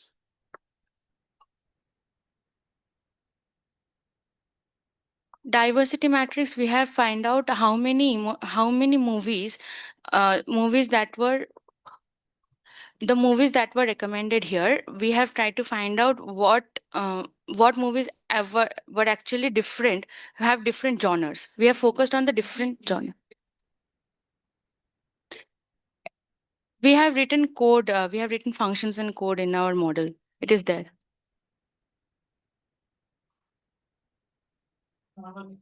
Yes.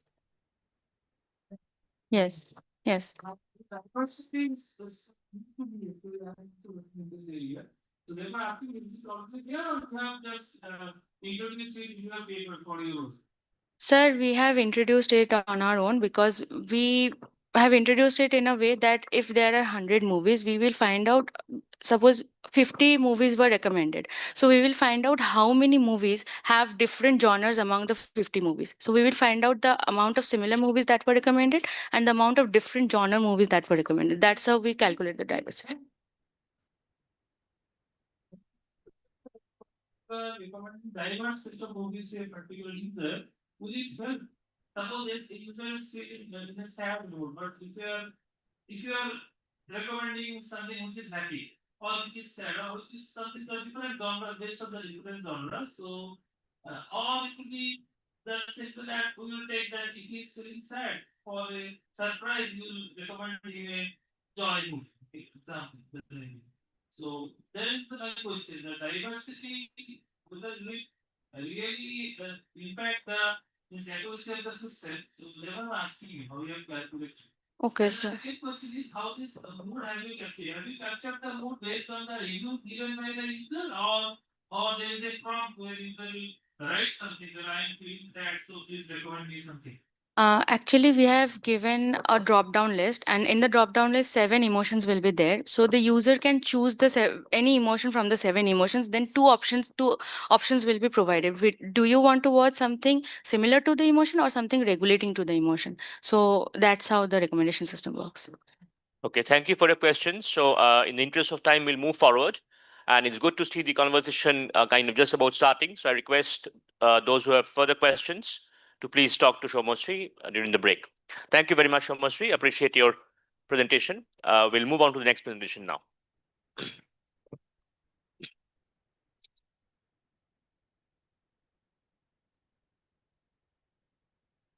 The next talk is titled Perception Learning, Formal Separation of Sensory Representation Learning from Decision Learning.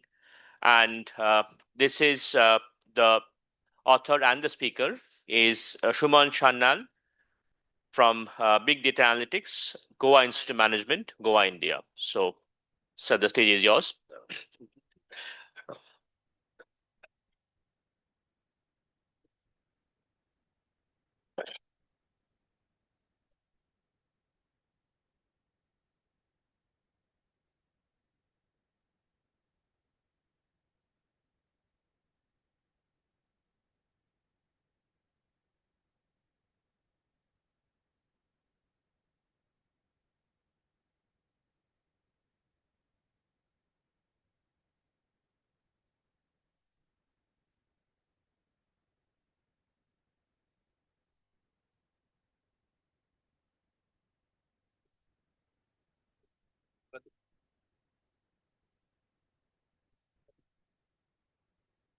Hello. Sir, just a minute. এটা এইখানে পাঠাও। ওটা দূরে এটা কি আপনি এখানে এটা এবার বলুন দেখি একবার। Hello. It's good. All right. I'd like to thank everybody. So this is, I'll talk about perception learning, and this is the work which happened around October. And at that time, I was working on two different areas. One is the perception learning, and one is my other paper on the dimension reduction, which is in the second half.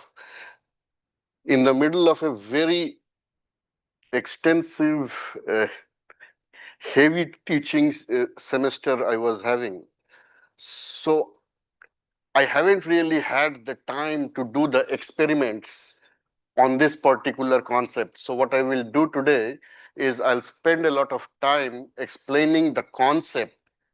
I don't have much of the theoretical experimental results which are happening. And hopefully in 6 months' time, I will be able to give some experimental results as well. So the basic idea as to what we want to do here is that we have the end-to-end training. So a part is what the agent sees, which is the representation part, and then what the agent does. So that is the task or the policy or the classifier part of the job. So if we do the end-to-end training, it could have very task-specific features. So what we are saying is that in such a situation, perception quality is hard to evaluate without actually looking into the task. So the idea which we got and why we want to make a perception as a first-class optimization target is the following.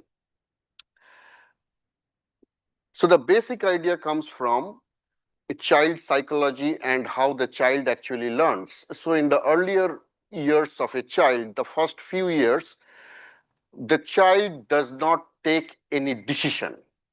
The child only perceives things and gets an understanding of the environment. So the idea is that if we can make the perception and the decision part completely separate, then we should be able to do better as far as the AI is concerned. So that is what the basic thing on which we will be working on. So what we do is that we separate it into two parts. One is the perception part, second is the decision part. Perception learning, what we want to do is that we want to optimize a perception function using label-free objectives. So first, in the first part, we learn the perception. So let me give you an example. Suppose if I ask you to make a decision, something related to your house, you don't have to go back to your house to collect the data. You already know the geometry of your house. You know everything which is up there because over the years you have built up a perception. You can take the decision related to your house by sitting here. You are using the perception which you have already built. So what we want to do here is that we want to learn the perception part so that you can use it to take the decision without having to relook into the data. And you can use the same perception to take multiple decisions. So you don't have to do the end-to-end training kind of thing. So the design principle which we want to enforce is that no task gradient flows into the perception. So we want to keep the perception and the decision completely separate. Okay, so that's the key part of the thing. So we have the unlabeled stream N, we have the encoder, which is the perception. So in the perception part, we actually learn. So and we encode the data and we freeze it. Okay. Now that part can be used for any of the decision module in the subsequent step. And we ensure that none of the gradients which happens in the decision part is used in the perception encoder. So that is a hard boundary we want to enforce between the perception and the decision. Now in the larger stack, how does it fit? So usually we have the environment from where we have the sensors and the data which collects the data, which could be vision, audio, text, etc., etc. And the perception learning, what it does is that it will encode that particular data based on some of the properties like invariance or contrastive info, diversity, etc., etc. And then once it is learned, that part is to be frozen. And subsequently, what we will do is that we can reuse that encoded data for any of the decision which we would like to make and which can be used for the policy. So that part where we completely separate the perception is the key finding of the result. So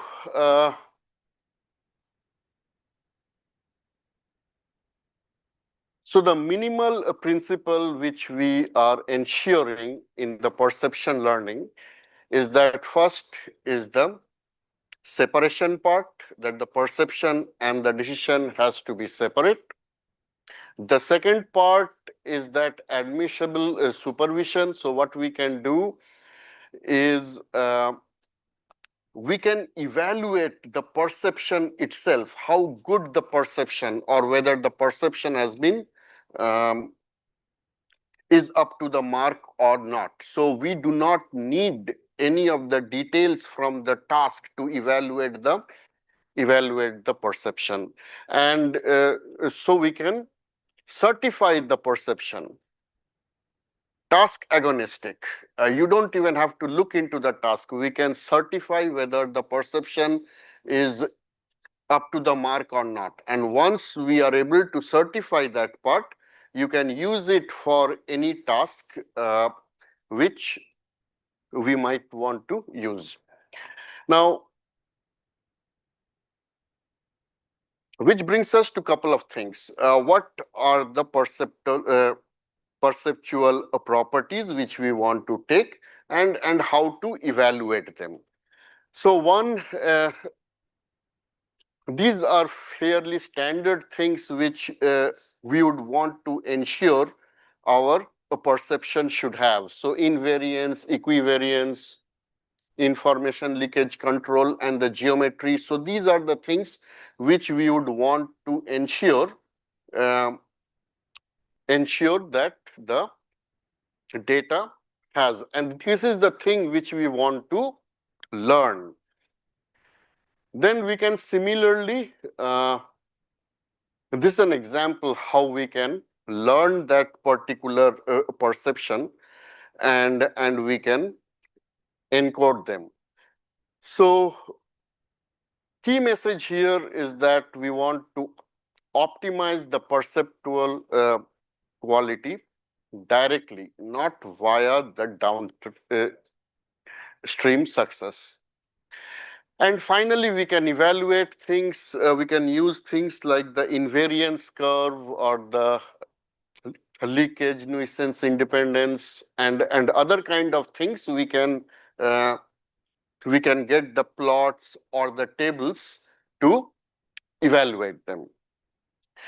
Finally, to come to the main part or the main theorem under certain assumptions, which is that under certain assumptions, what we have found out, and we have shown it, that improving the perception does not harm the base optimal task risk.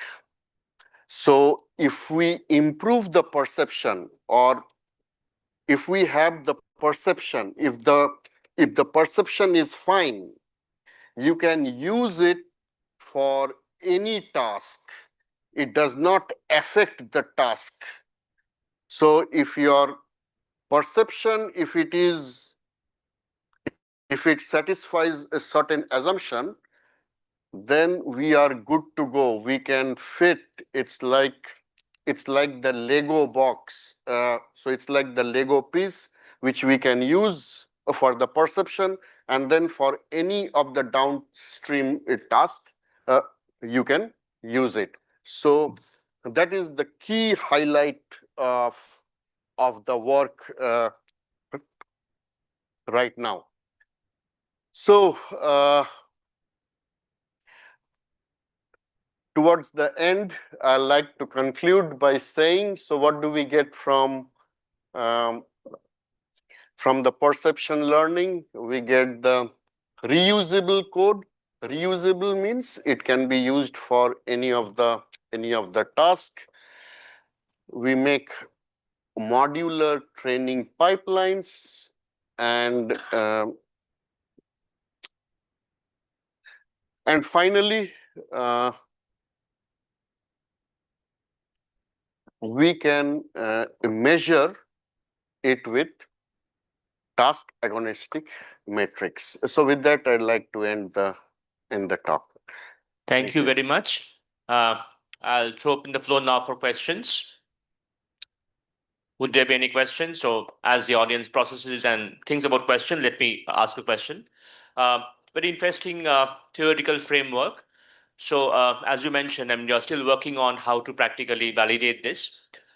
So what would be a kind of an ideal practical scenario? I know this is an oxymoron, ideal practical, but what would be the best possible practical scenario to validate this framework? Okay, so right now what we are doing is that I have a team who is working on uh, multi-modular. So we have had good success on the text, on the image, and but we did not get such a good success on the voice, where we But have. is the data in public domain data? Right. So these are the public domain data, benchmark data, because we want to submit it in the journal in the next stage. And what is happening right now is that any one of these, even the bigger conferences, they require the state of the art experimentations, and those are very expensive and time consuming. So right now I have a team who is working, so within a few months we should have the data available. So basically, so the public domain data is kind of supports the theoretical formulations you have here. Yeah. I see. Okay. Any questions from the audience? Anybody? Yes, please. The microphone, please. Yeah.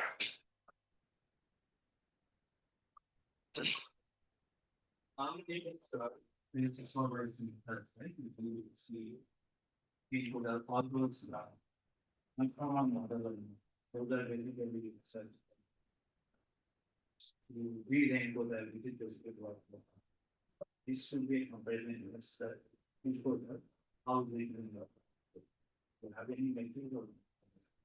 So three kind of framework. One is the classical one, where we have the data transformation, and then we have the task, and then the second one is the SSL framework, and third is this. So we will have to compare it against SSL framework and see if it is working. So how it is different from the SSL? So in the SSL, we still have to do, first we make the base model, and then we fine tune the model. Yes. We're going completely unsupervised, right? Yeah. Self-supervised, the way say, language models are built.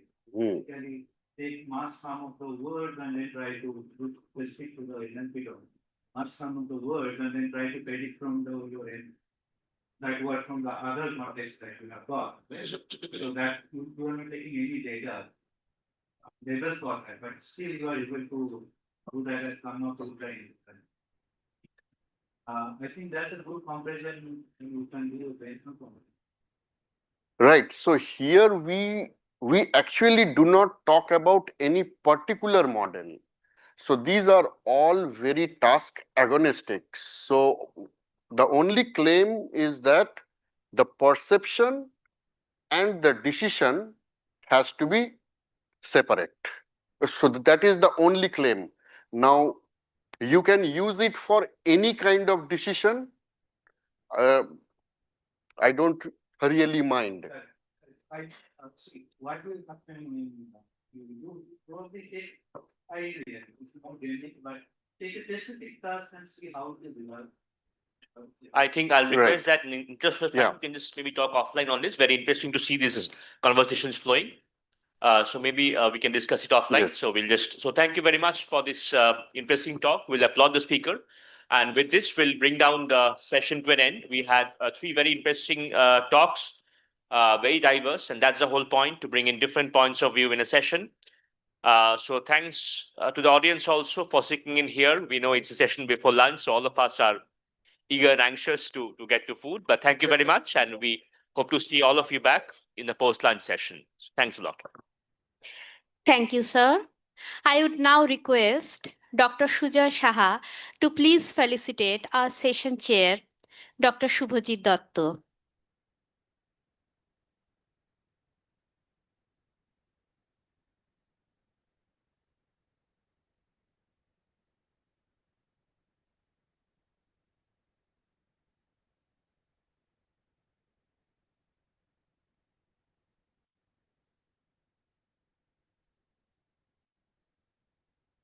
Thank you, sirs. The QR code for giving the feedback is shown on the screen. You are requested to please scan the QR code and give your valuable feedback. And now we will break for lunch. We will assemble here for the second session of today, positively by 2:25 p.m. Lunch is served at the executive hall. Thank you.